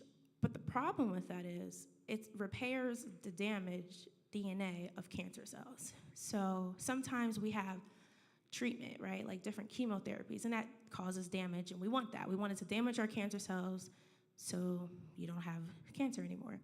But the scary thing is this PARP actually will repair it, and the cancer cells will keep dividing, and it really kind of evades the response to therapy. And PARP activity increases in advanced disease. And another interesting thing about PARP, DNA damage, is that DNA damage repair genes are highly mutated in black men in prostate cancer.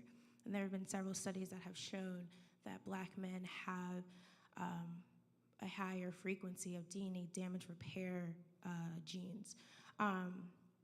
So that's not good, right? Because then that means this whole mechanism, this whole cycle it's repairing genes that cells we really don't want to be repaired. It's repairing your cancer cells. So that could also be at play with response to therapy and poor outcomes, higher mortality. So RB1 loss is increased. So it occurs, RB1 loss occurs more frequently in advanced stage prostate cancer, but then PARP1 activity increases. So it repairs your cancer cells, DNA, more often. So really what that means is it leads to poor outcomes. So most people with these two genetic alterations die more often than if they didn't have these alterations. So imagine if you have both of these within the same cancer. So this is some of my research, which shows that RB1 loss, which is what I've been talking about for this little project presentation, is actually enriched, or it occurs more often in Black patients. So this little thing doesn't work.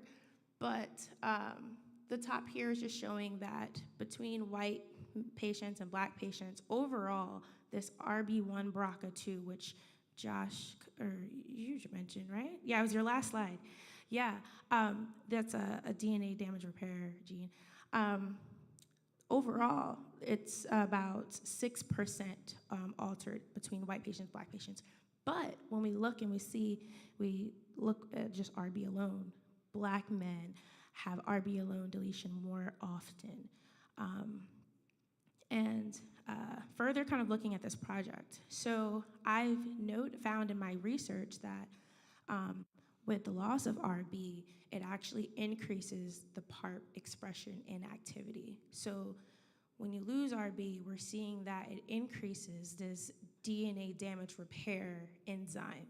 So it's repairing your cancer cells more than if without the loss of RB, which means that it could be a cause of why we're seeing. Actually, I'll go to the next slide. So it could be answering why we're seeing different poor response to certain therapeutics.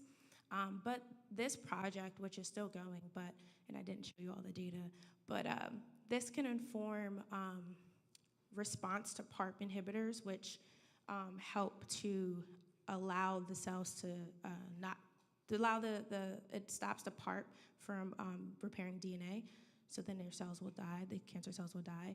So this may inform the response to the PARP inhibitors, but also it can help us to nominate specific patients based on RB status. So right now, patients get PARP based off of BRCA, like BRCA2, BRCA1. You guys probably heard that.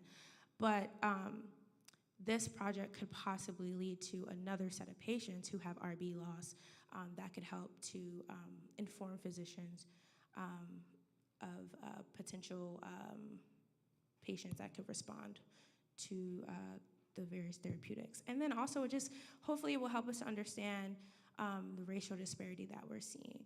But a couple things I want to talk about, I think I have 2 more slides, is the roadblock in racial disparity research. So a big issue that I face, Mariah faces, and probably anyone who's looking at racial disparity research, is the lack of publicly available non-white patient data. So a lot of the data, a lot of things that we see, they're like European white American men. It makes it really hard to do research when you have 496 white men and 2 Black men.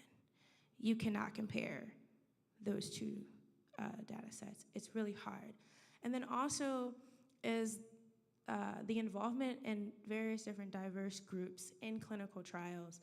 Josh talked about it. But it's really important because, I think Dr. Posey also talked about it, because if we know how a drug works for a white man, great, it would be they can respond, they don't respond. But then we'll give this out to everyone, and then we're noticing, oh, maybe this group, it's not responding as well. Why is that? Well, maybe they weren't on the trial. So it's so important to have a representative population in trials because it allows us to see how various populations of people respond. And also, another roadblock in disparity research is mistrust in the healthcare system, which I understand. Dr. Posey mentioned it, just how in the past, how, Black people have been abused and treated poorly by healthcare professionals. Definitely can create mistrust even today. But some things that you can do is, one, get screened. Mariah has put together this amazing event, so you can get screened while you're here. But also advocate for yourself. I'm a big advocate to tell people, advocate for yourself because you know your body, right? You know how you feel. If you're not feeling well, you tell your doctor you're not feeling well. They don't live with you. They don't live with your body. They don't know what's going on. And sometimes they can't find things by a blood test or a physical. So you need to advocate. You need to tell them something's not right. I need you to listen to me, right? And sometimes,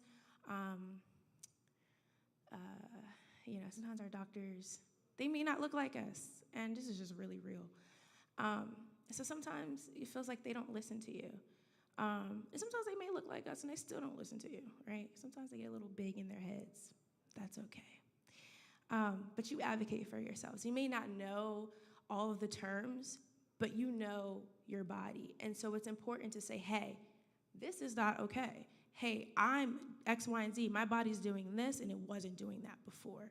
So you speak up. You tell them what's going on. Don't hide that little thing that you're like, oh, it's fine. Talk about it. It's really important. And if you're confused, tell them you're confused. If they're talking too fast, tell them to slow down. If they're using words you don't understand, say, hey, can you explain it in a way that I can understand? If they tell you this appointment is 5 minutes or 15 minutes and you're here for 30, guess what? Oh, well, you get the care you need. So make sure that you don't be afraid to speak up. Also, take someone who understands if you don't. Yeah. And then also, go ahead. Taking someone who understands. Yeah, it doesn't have to be a researcher. Take someone who understands if you don't, but it doesn't have to be a researcher. It can be someone who's, your peer, your church family, your kid, your grandkid. I go to the doctors with my grandpa often, and I'm like, okay, what's going on? And I have all my questions, and we'll sit there. Also, you get to pick your physician. So if your physician's mad that you asked 15 questions, guess what? Pick a different physician. If your physician's like, we have to keep on, get a different doctor. We can pick them. They work for us in that space, right? They are our care team. We get to pick our team. We can recruit who we want on our team. If they're not for you, pick another person. That's another thing. And they're human. Know that. They're not perfect. They are not God. So that's another thing. Don't put them on pedestals. And get involved in research. So how do we do that? Advocate, ask questions, and then also say like, hey, I know I'm getting tested, and you asked me, for this paperwork, if you can use my sample. Ask some questions, see what it's about first.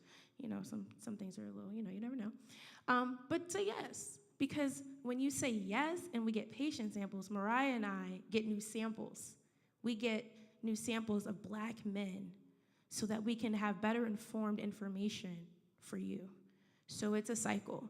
The more data and the more samples we get from Black men, the more information that we can have to bring back to you, the better informed we are about therapeutics. So don't be afraid to give blood or tissue if you're already going in. Share the wealth, if you will. And I just want to thank my lab, Dr. Gamella, who's for the Department of Urology, and all the funding people on there you can see. But also just want to thank Mariah for inviting me to speak, and your amazing church for having me today. Any questions? Yes. Go ahead. So you mentioned tissues or biospecimens for research. Is that information publicly available, or do you guys how do you maintain that? Oh, yeah, hold on.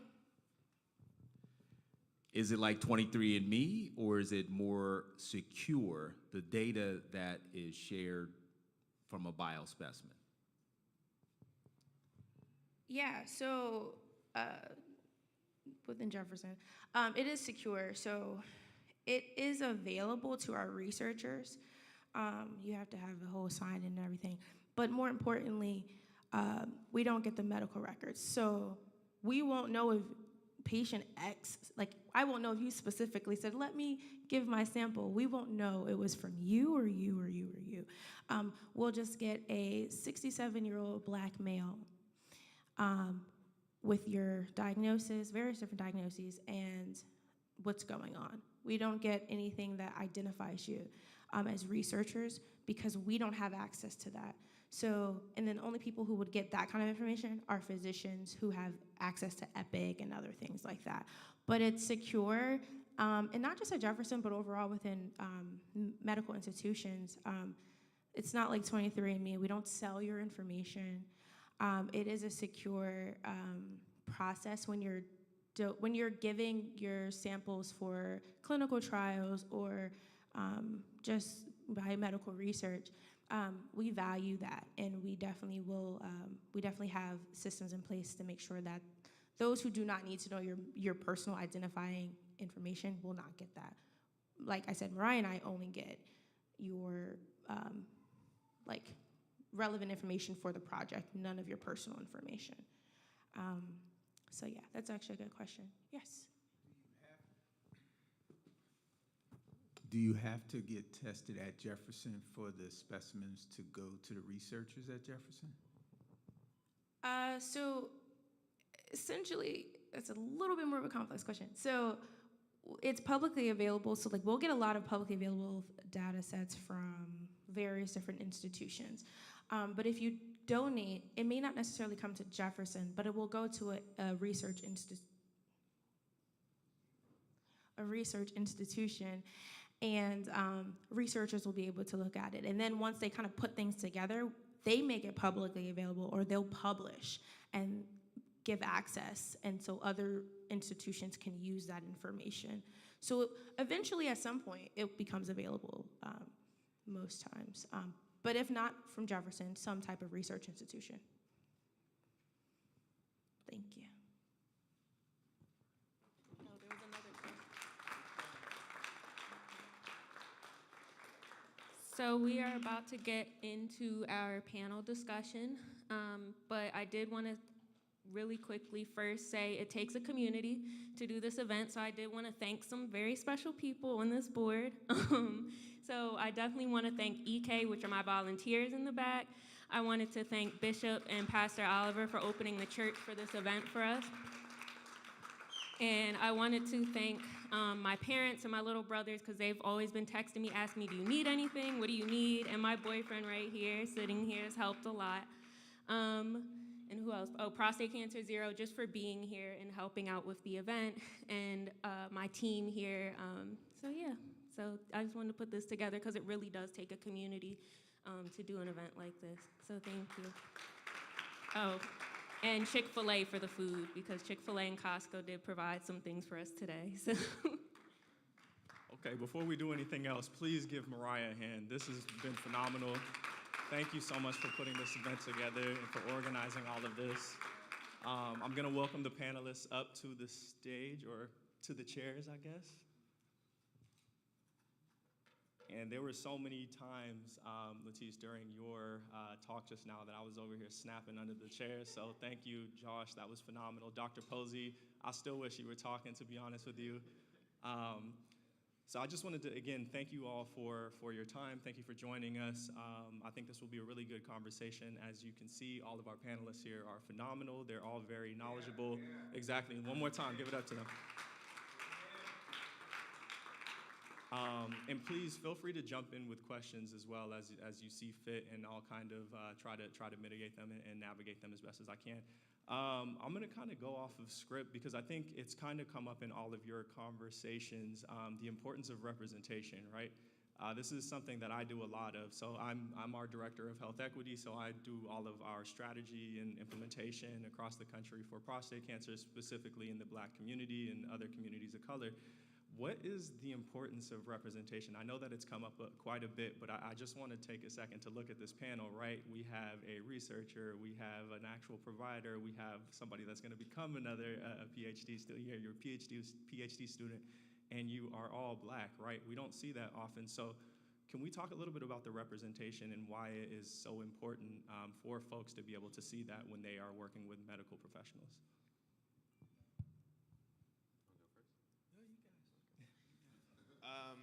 Well, I guess just being on the front lines of, going out into community events like this, talking to men on the streets, you'd be surprised how forthcoming people are talking about their prostates to someone who looks like them, and how they're willing to share what they've gone through, family members who have passed away from cancers, and just being vulnerable. So I think when you are engaged with, an industry like healthcare, or just like, a big part of life, and you don't see that, when you do see people who look like you and who can relate, to you and who talk like you and look like you, you just feel a sense of community and a sense of camaraderie that otherwise would not be there. So I know I've gotten tons of gratitude from men, over the phone, in person, thanking me for what they say is going above and beyond. For me, it's doing my job every day, and I treat everyone the same. But they really are appreciative of it. So then that makes me feel like me being here, being the person that I am, makes a little bit of an extra difference. So that's really nice to feel. Yeah, everything that Josh just said, but also I think, and I've also heard from people, is just that it helps them to just feel secure and safe, and feel like people understand them. And I think representation is so important. I know as a Black researcher, it's not common to see Black women in research. Mariah and I are pretty rare at Jefferson in our department. But it's amazing. And I think also, too, is that you feel like you feel that you're going to be heard as well. And I think that's also really important. I think I'm not a clinician, but I do think that having a clinician that looks like you is also really nice. I know I personally had the opportunity to have that before in my lifetime, and I felt heard more than I had. I felt like I didn't have to advocate as hard for myself. I still did, but I didn't have to advocate as hard. And that's important because you already go in wanting help, so having to fight for it sometimes is tiring. Yeah. Yeah. Do you have anything you want to add to that? No. Okay, awesome. Yeah, and I do, but I'm not. I don't want to. I think that's all of you kind of touched on it a little bit as well in terms of engaging the community, right? How do we continue to empower our community? How do we continue? What are some tools and resources that we can give to the folks that are sitting here in order to kind of engage the rest of their community and empower them? Because I think you said it best, right? Your provider is working for you. Dr. Posey, I'm sure you can speak on it, right? Like, you are working for folks, right? As an oncologist, you are working for folks. What is the importance, Dr. Posey, this question will be for you, actually. What is the importance of being able to find a provider that you can kind of trust and build that rapport? What are some tools that you would give to the folks that are coming to people like you? I'm trying to figure out whether to answer that from a patient perspective or a provider perspective. I guess I don't think about I'm working for the patient as much as we're collaborating. So as a provider, one of the things I listen for is, what does the patient say to me when they come into the office? Gives me a sense as to why do they understand why they're coming in. And then I also look to see if they're by themselves, because depending on what we talk about or how the conversation's initiated, it can either quickly get overwhelming, or we got to find a place where we have some rapport. And so, as Josh was kind of talking a little bit earlier, a lot of times what we want to do is try and break down the walls so that we're in the same room together, as opposed to, well, he told me something, but I don't remember what it was. That's not a very useful conversation. So that's also not informed consent. So some people agree to do something, but it's not informed. And I think for Josh and his career, I'm going to talk about them for a minute. For Josh and his career, he's going to want more informed consent, that the person is doing it because they know that it's going to benefit them. And this is the harder part. It's going to benefit someone else. That's kind of hard to do when it's not clear that it's going to benefit you, but it might benefit someone else. And on the end, translational research is important, meaning it's good to work on a fruit fly, but how can I make my project relevant to the persons that I represent, or that I'm becoming to represent? I love that. Answer all your. Yeah, I know, I love that. Thank you. And I know we have a follow-up question, so 1 second. And this is for you, Dr. Posey, from a patient perspective. Although cancer is not the leading cause of death, it is the most feared diagnosis. And you talked about collaborating with your patients. How do you help people manage their fear and stress upon diagnosis so that they can fight and collaborate with you with confidence? Wow, that's a heavy question, very tough. I think cancer is feared because the term cancer, usually the next reflection is terminal.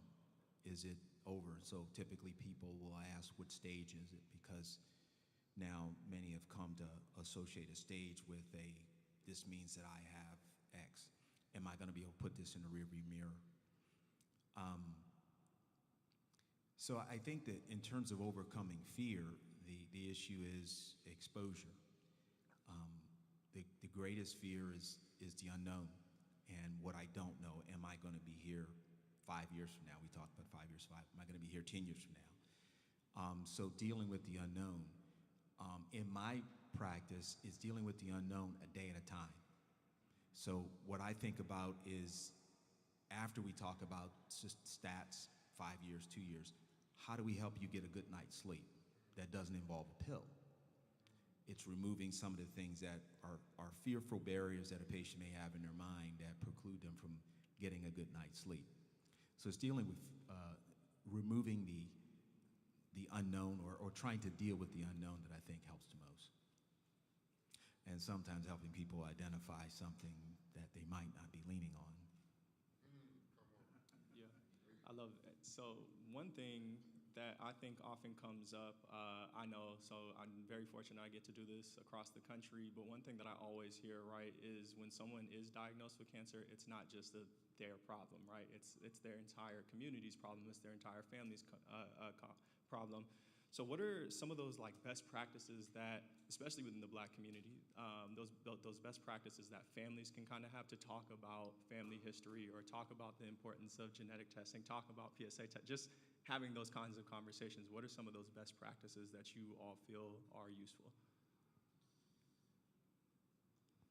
I'll touch on this briefly. I think the biggest one that's come up in my life is just like once you discover some new piece of information that you spread it on. So, for example, like my dad, when he got diagnosed with type 2 diabetes, it was probably like 4 months before I knew he had type 2 diabetes. So I wasn't there to, be like, oh, what are you eating? Like, how can I help? So just being forthcoming with the information and sharing it as soon as you get it. And that, within our community, within most communities, women are a little bit better at managing those parts of their relationships with people. So I think it's breaking down those barriers of masculinity and just how you show up for other men in your life, like the pastor was talking about earlier, especially within our family and within our community. And a lot of young people, aren't in church like the older generations are, so finding other places where you have that community so that you can, each one teach one in the different spaces. And then briefly, I think another big one is just diet. And exercise and just lifestyle choices like that. A lot of men have stopped smoking, but we still have high red meat intake or don't eat enough fresh fruits and vegetables like Dr. Posey mentioned. So it's doing all those little things in combination to make a magnified impact. Anyone else? Okay, cool. Yeah, I know we had a question back there, so let me run this over. I was thinking in terms of, is there a body that you have, Mariah and your team, in terms of the prostate cancer, in terms of the Black experience, is high, and how can the body of Christ impact that? Do you have a team of people who considering how you all can incorporate the church, predominantly black, to embrace, understand, and encourage its membership to have this experience and to participate in the health screening process? Have you seen anything like that or thought of anything like that? And because I see how we're participating, but the idea that it's happening to men, Christian men, in our churches, and the level of participation that you have with that body.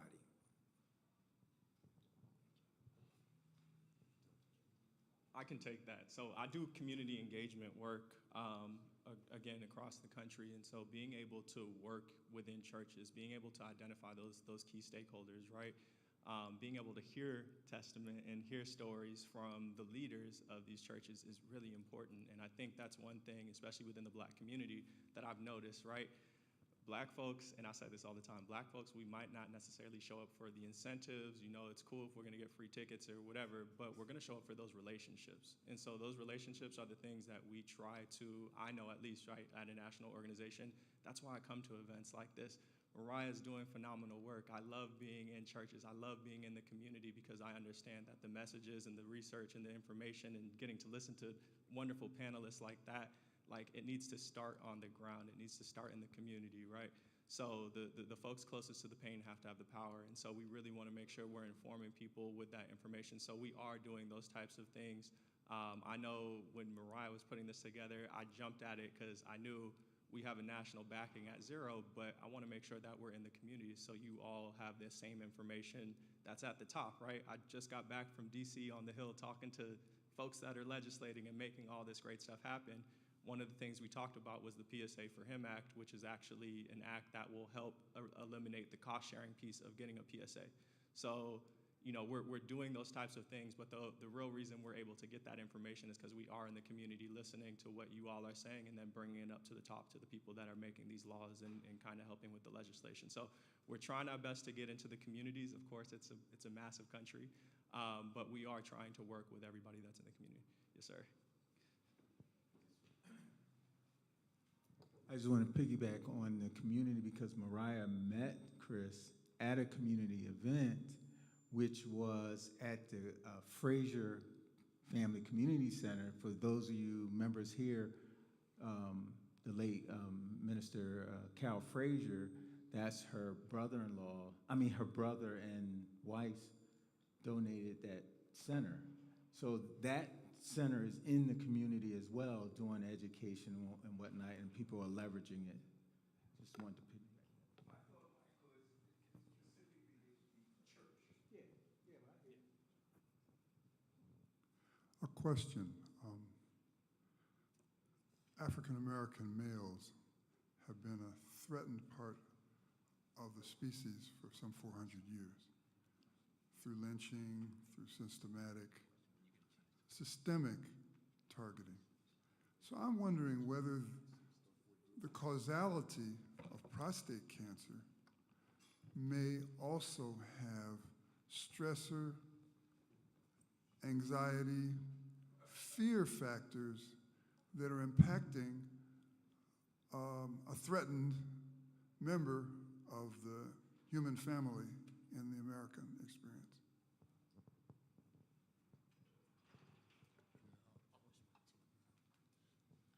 Hold on to that. I just wanted to respond to Deacon Rhodes. We are involved. I've been asked to participate in the Northwest Health Alliance, the northwest section of Philadelphia. There are pastors, there are physicians, and there are CEOs of healthcare companies who have decided that they want to focus on improving health outcomes in the Black community. So they're looking at social determinants of health, and because of my background as both a pastor and also a former executive in healthcare, they asked me to participate. We've hosted them in the upper room. They're going to bring resources. The conversations are good. And what I thought about as I listened to your question is perhaps on a Sunday morning, bringing them in because they have large, far-reaching healthcare services in the city of Philadelphia. They want to know how to do it, but they don't know how. And they said a place that is trusted is the church.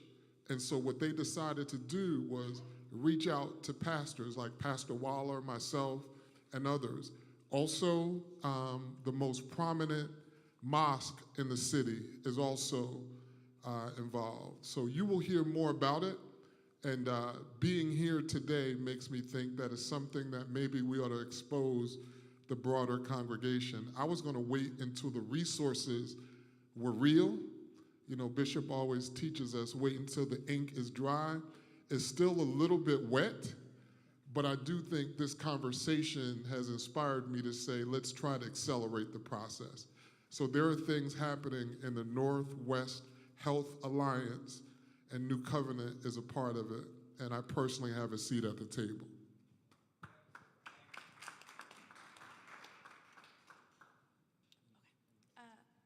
That's a great question. Yeah, I think, well, yeah. So it's known that high levels of stress, sustained stress, anxiety, that leads to, typically when you're in a moment of like stress, like, you know, fight or flight, you have high levels of cortisol. So sustained high levels of cortisol overall is just not good for the body. That leads to, it inhibits, you know, your immune system, and various other processes in the body. So we know that high sustained levels of cortisol is not beneficial, and that's not necessarily a type of environment that that will lead to a healthy individual.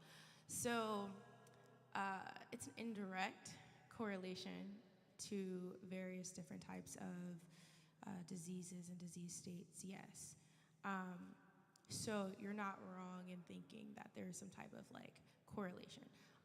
You know, correlation, causation, you know, there's always that kind of argument, but there is a correlation to high levels of cortisol, which we have in stress and anxiety. We also see that in differences in disease states between people in war zones and not. So we do know that that does play a factor in health. Not necessarily in every cancer, but it plays a factor in your health as a whole. So yeah, you know, when your doctor's telling you lower your stress, try to relax, like, it's definitely something to it, yeah. Did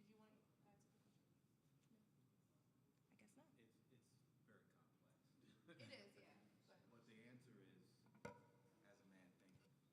Come on. I mean, We're going to take up an offering for you. what you asked is exceptionally complex, but it begins with how we think, because it affects the outflow of what we do. And so, you know, there's webs of problems that affect health, our health, and, you know, one of the things that on a Josh side of the fence is, I'm going to encourage you to incorporate in your research, is there's a scale, and it measures the balance between self-centeredness and selflessness, right? And so if you looked at the balance in certain communities, it's going to be more towards and less towards, right? So it's hard, I mean, and when you think about the complexities of healthcare as well as just living and how we interact with one another, there's an imbalance there. That imbalance is not corrected with one thing. I love that. So that actually brings up a really interesting point, I think. So how do we balance that scale, right? I think one thing that I've heard come up throughout this conversation are the BRCA mutations, right? I kind of want to dig into those a little bit because I think that's really important, right? Again, this is our community, and it's not just us brothers, right, with the prostate cancer. Can we talk a little bit about the BRCA mutation and why that is so important and that correlation between breast cancer, ovarian cancer, prostate cancer, all that good stuff, especially within the Black community? How do we shift that scale that you're talking about? I can briefly touch on that. So some of the genetic markers we know are associated with increased prostate cancer risk are hereditary, which means they run in families. So I've come across a lot of men whose aunts, mothers, sisters have passed away from breast cancer, ovarian cancer, certain cancers. And we know that certain cancers that women get, there's links through those genetic markers, through families, to increase prostate cancer risk in men in those families. So it's important to talk amongst your family members about what's going on. We advocate for the genetic testing because it gives you a piece of paper that can identify some of those markers that are running through family lineages. So once you have that information, you can kind of act on things a little bit sooner. So Dr. Posey mentioned that some of the more advanced forms of aggressive forms of prostate cancer that affect men at younger ages, there are DNA markers that we know we can test for to see if those are coming up in families. So it's a big thing that I don't have the scientific expertise to really encapsulate, but just from the kind of more layman's terms, like regular people, what you can just know is that there's you don't need to know the in-depth science of it. You just have to generally be aware that these things run in families, and so that what you can do can affect your children, your grandchildren, your brothers and sisters. So you taking a step for you is really taking a step for your entire family.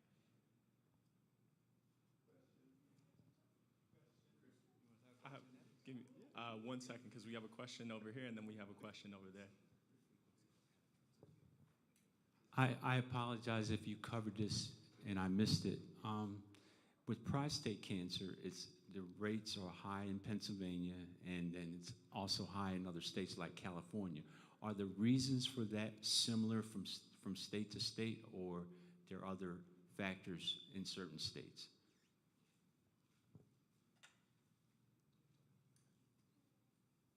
That's a complex one to answer. I think, one of the things that we have trouble with in research is looking at migration.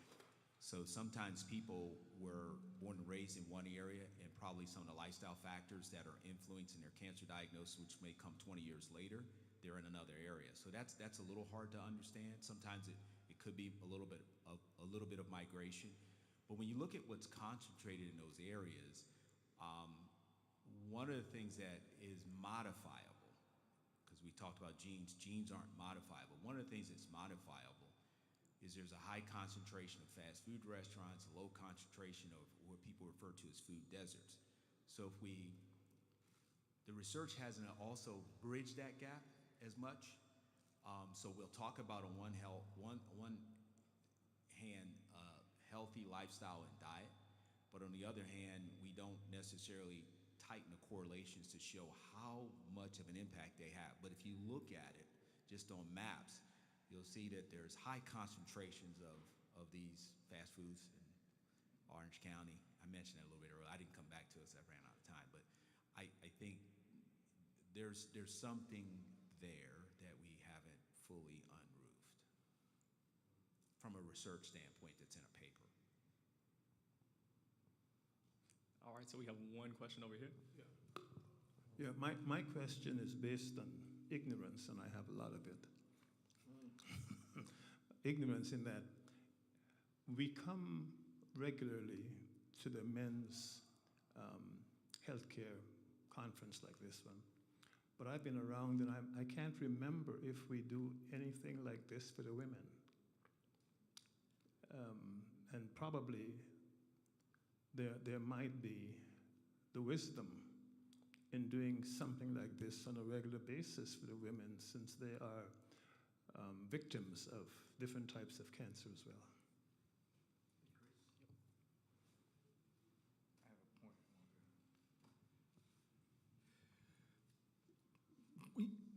When y'all were talking about stressors,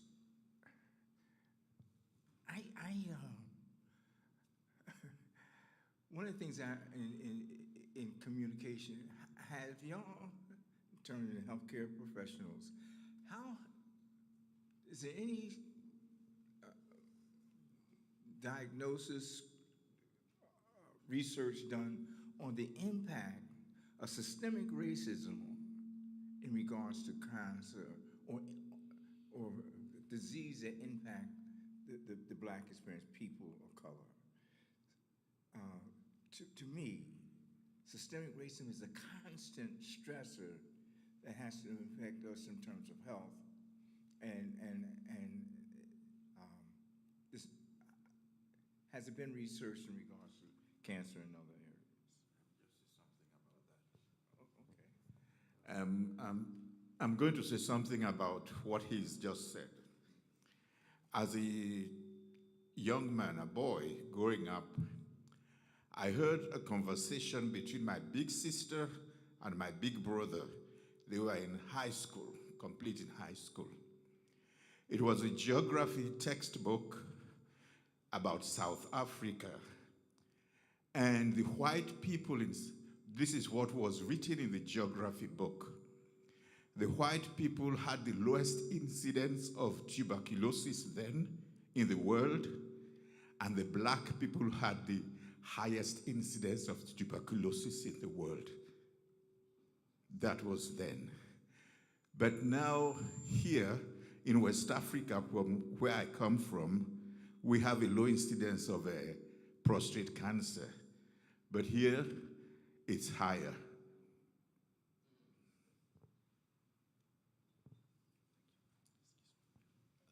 I think there's many points I think that could be made.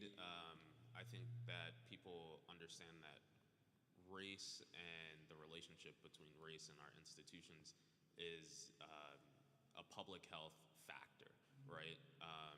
So speaking of stress and speaking of women, like if you look at Black women's infant mortality rates and all of those things, there's negative things that we see here that we don't see in West Africa, for example, or Black women in other countries that unless they're in white majority countries, and then we see certain negative health impact rates increase. So I think there's something to say about that. I think you could look at, it's so many factors. It's the people who are working in the healthcare systems. It's the resources being allocated to certain communities. It's who who makes up the legislative bodies. It's almost like that is the umbrella, right? So everything kind of falls under that. It's hard to, exactly pinpoint or give you one sentence that kind of answers that question. But I think on the research side, we are, trying to take account of that. That just happens in certain different ways. So for me, on the public health side, it's writing studies specifically targeted towards certain communities. So we know if we have an underrepresentation of African American men, we'll write studies that only include African American men. And then it's just doing the extra work to get into those communities and find those people. And so part of that is hiring coordinators who are from those communities like myself, who maybe have a bit of an inroads in how to communicate with those certain populations. So it's kind of like a top down, it's a bottom up, it's left to right. It's just very multifaceted, I think. So there's one, I love that. I just actually did a podcast and we talked about that, right? And I think that's really important. And I think it's really important as somebody who, so I'm on my management team at my organization, and one thing that I constantly remind my CEO, right, is all the time is there's really two ways you can operate in this, by default or with intention. And so those are two very different things, right? Of course, we're by default working in communities of color with prostate cancer because the incidence rate is so high. But what are we doing to intentionally reach those communities? What are we doing to intentionally actually be present and make sure that they are getting the resources that are not equal but equitable? So I love that you had mentioned the research part. I think that's a massive piece, right? The clinical trials, being able to get folks, getting researchers that are from the communities to actually do that. The holistic piece of it, right?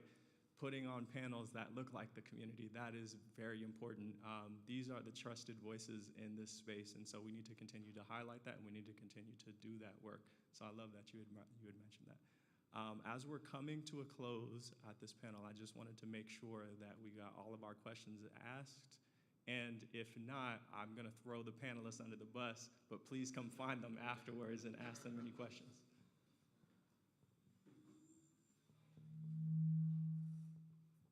Very excellent conference here.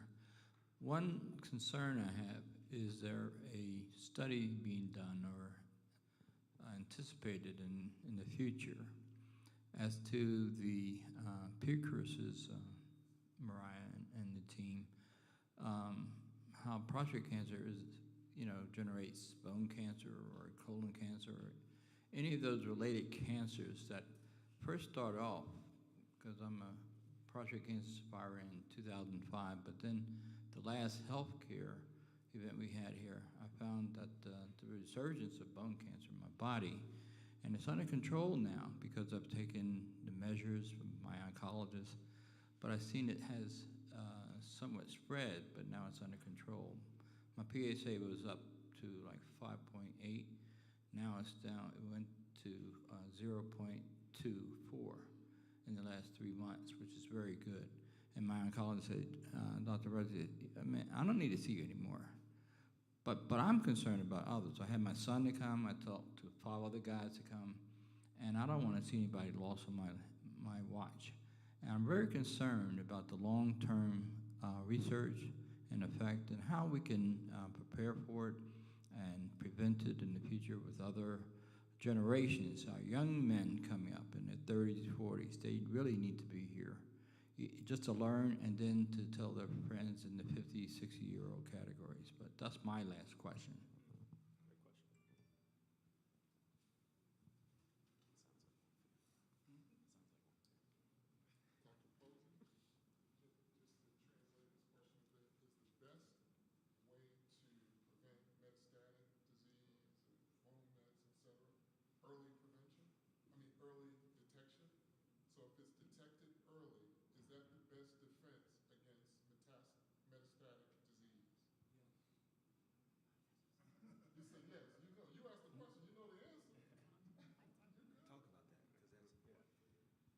Yeah, so it's a little complex than that, especially we're talking about prostate cancer. Because, essentially, primary, we have, radiation, prostatectomy. But if you end up having to take androgen deprivation, if you have to undergo androgen deprivation therapy, that actually changes the trajectory of your prostate cancer. So once you undergo androgen deprivation therapy, most likely you will end up having castrate. It will end up, it will be fine for a while, and then it will, yes. Androgen deprivation therapy, I apologize.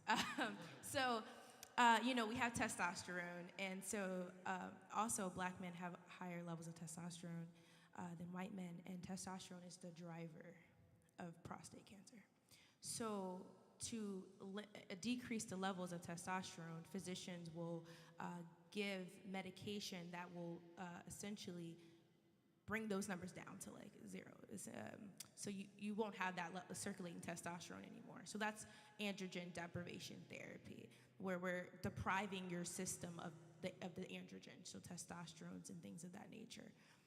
But once that occurs, the cancer is, they're quite smart, even though they're not living. And they can actually create other mutations that now are not necessarily dependent on the androgens, the testosterones, but can still survive even without that testosterone. So when you were going in for androgen deprivation therapy, your cancer's now gone, you're good for a while. But a lot of times, this is not 100%, but a lot of times, a high percentage, and I'm blanking on the percentage right now. It is on my graph, my PowerPoints, but the percentage of cancers going from far as the moment of the androgen deprivation to recurring back as a more aggressive type, which is castration resistance. So when we're doing that androgen deprivation, that's a chemical kind of castration. So they're coming back now, like they don't need the androgens to still keep replicating.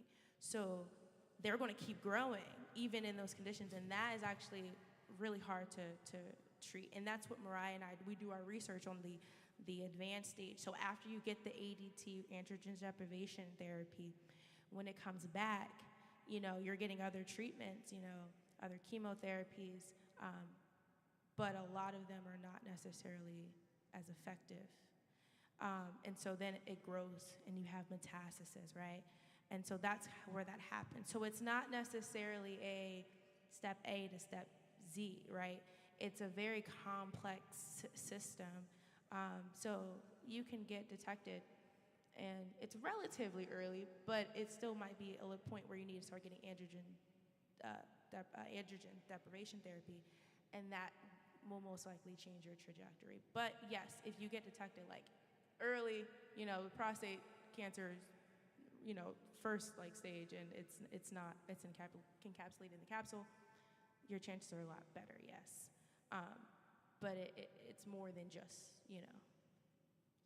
that. All prostate cancers are not the same. Yes, exactly. So all prostate cancers are not the same. And so, you have other cancers where you just have stages, but it's the same cancer. For prostate cancer, there is a difference between where we have, it's called hormone sensitive, therapy sensitive, which is that one where you're going to get the deprivation therapy. There's a difference in genetics and everything possible, how they respond from that type of prostate cancer to metastatic prostate cancer that still able to respond to the androgen deprivation. But then there's also a difference to the one that is not going to be able to respond, which is the castrate-resistant prostate cancer. And then you go a little bit further, and you have neuroendocrine, which is what is that? Go ahead. Yeah, you can go jump in. Go ahead. Go. So think about this like a car, right? And let's say there are 4 people in the car, whether you're talking an EV or a gas-powered car.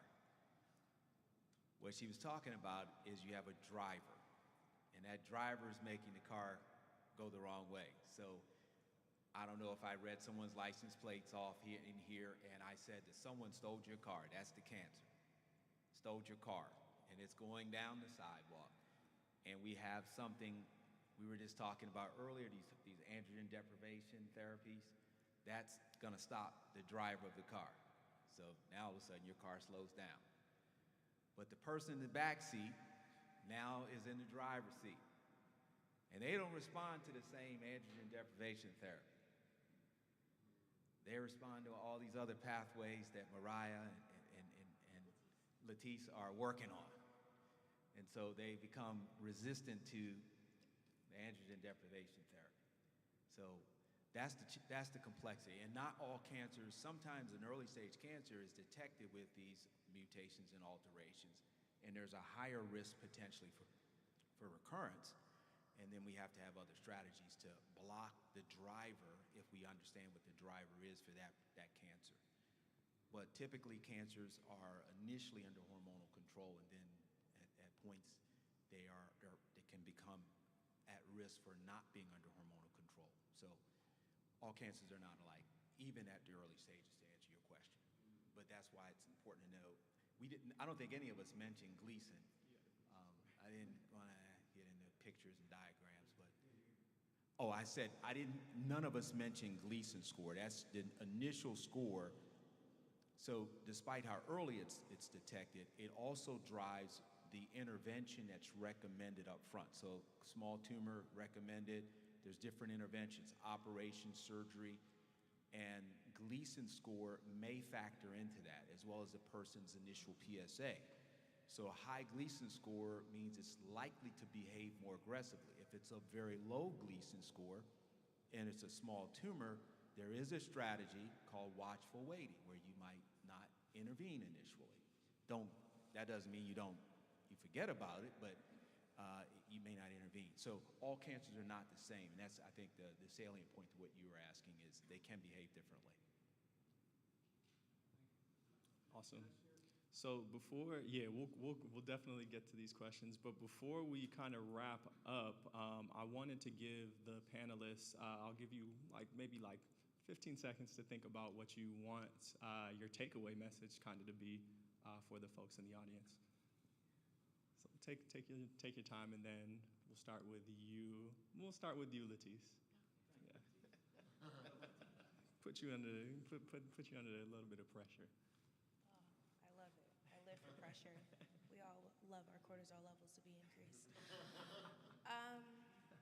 Yeah, I would just, my biggest thing is to be informed.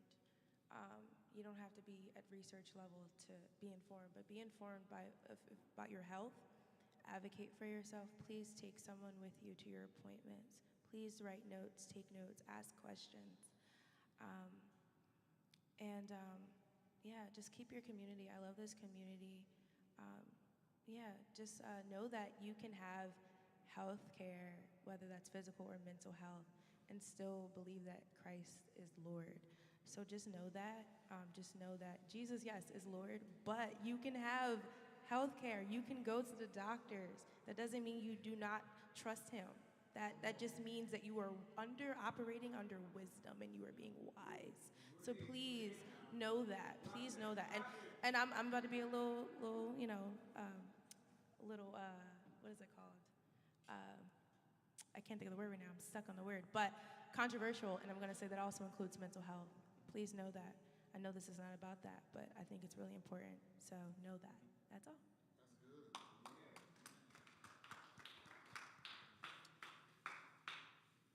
I guess I want my takeaway to be that navigating the system is not easy. Learning about these things is not easy. Our Congress members don't make it easy. The healthcare, the insurance companies don't make it easy. But there are people out there who have your best interest at heart. So seek community and look for those people, and they will help you to the best of their abilities. So just know that you're not alone, and whatever process you're going through, whatever diagnosis you're trying to manage, there's someone out there who actually cares about you as a human being and as a person. I agree. AAA, I'll lead with that. I think the thing I started with initially was probably important, but I think it was echoed again. But AAA, access, advocacy, and appropriateness. And we've covered many of those aspects here today. But if there was something that I would say in parting, it's, again, all of us know someone that's not here, and if we can communicate that which we understand, appreciate as being relevant, that we may have gathered here or that we may know is relevant, have that conversation. And the last thing I definitely want to leave with, I say it all the time, right? As men, one of our biggest strengths is our vulnerability. And what I mean by that is exactly what Dr. Posey just said. Let's have those conversations. I'm 32 years old. I hypothetically don't have to worry about my prostate, but I understand how impactful this is in our community, what it looks like for the Black community, for Black communities. I know what that's like. So again, have those conversations as men. Talk to the people in your life. To the women that showed up, thank you. There's research that shows you make up about 80% of those medical decisions. So I appreciate you all, Black women. I appreciate what you are doing in our communities. But yeah, just continue to have that conversation. Let's break the stigma, make it, tie a bow on it. I know Dr. Bob started off with it, but those conversations are important. Let's break that stigma. Let's have those conversations. Let's bring awareness to this.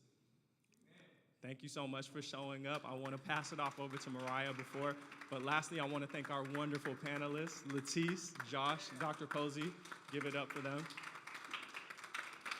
And last but not least, thank you, Miss Mariah. Before we close, I do have some goodies for you guys to just thank you for coming out, because I do understand it's a Saturday morning. So I did want to present these to you guys to thank you for coming out. And then I think Minister Howe is going to close us out in prayer. Thank you very much. Thank you, panelists. Thank you so much. Let's give them a hand again, please, please. Awesome, awesome. I like that. Access, advocacy, and appropriateness. I learned something here today, that the cancers are not all the same. And so we need to be prepared to go back and go back again. Follow Pastor Bob's example. Every 6 months, brothers, let's get checked out so we have early identification. I'd like to, as we're closing, note that perhaps everybody has not been screened yet that would like to be.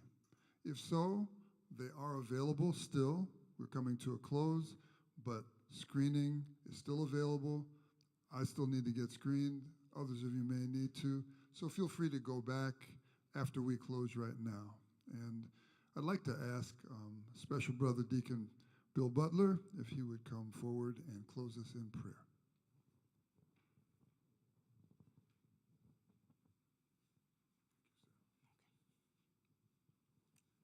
Heavenly Father, we thank you, Lord, for just allowing us to come together today, Father. And we thank you for all the information and the insight. And Father, we pray for wisdom and understanding with all this knowledge that has been given to us today. We pray, Lord, that we can appropriately apply it to our lives and the lives of our family members, and take this to cause change and effect in our communities and in our families. So we pray for this panel here and all the people that were representing, all the people that were supporting. We pray, Lord, that you would just bless them and anoint them, Lord, as they continue to do their work. Father, be with them in a special way, Father. And we pray, Lord, that you would just continue to confirm your word by signs and wonders as we continue to have these type of meetings, that people's lives will be changed, and people's lives will just represent you more in the kingdom, because we know that your word says that you wish above all things that we prosper and be in health, even as our soul prosper. So we know, Lord, it's according to your will, Lord, that we prosper and be in health. So, Father, help us to be more healthy and represent you in a great way. In Jesus' name we thank you. Amen.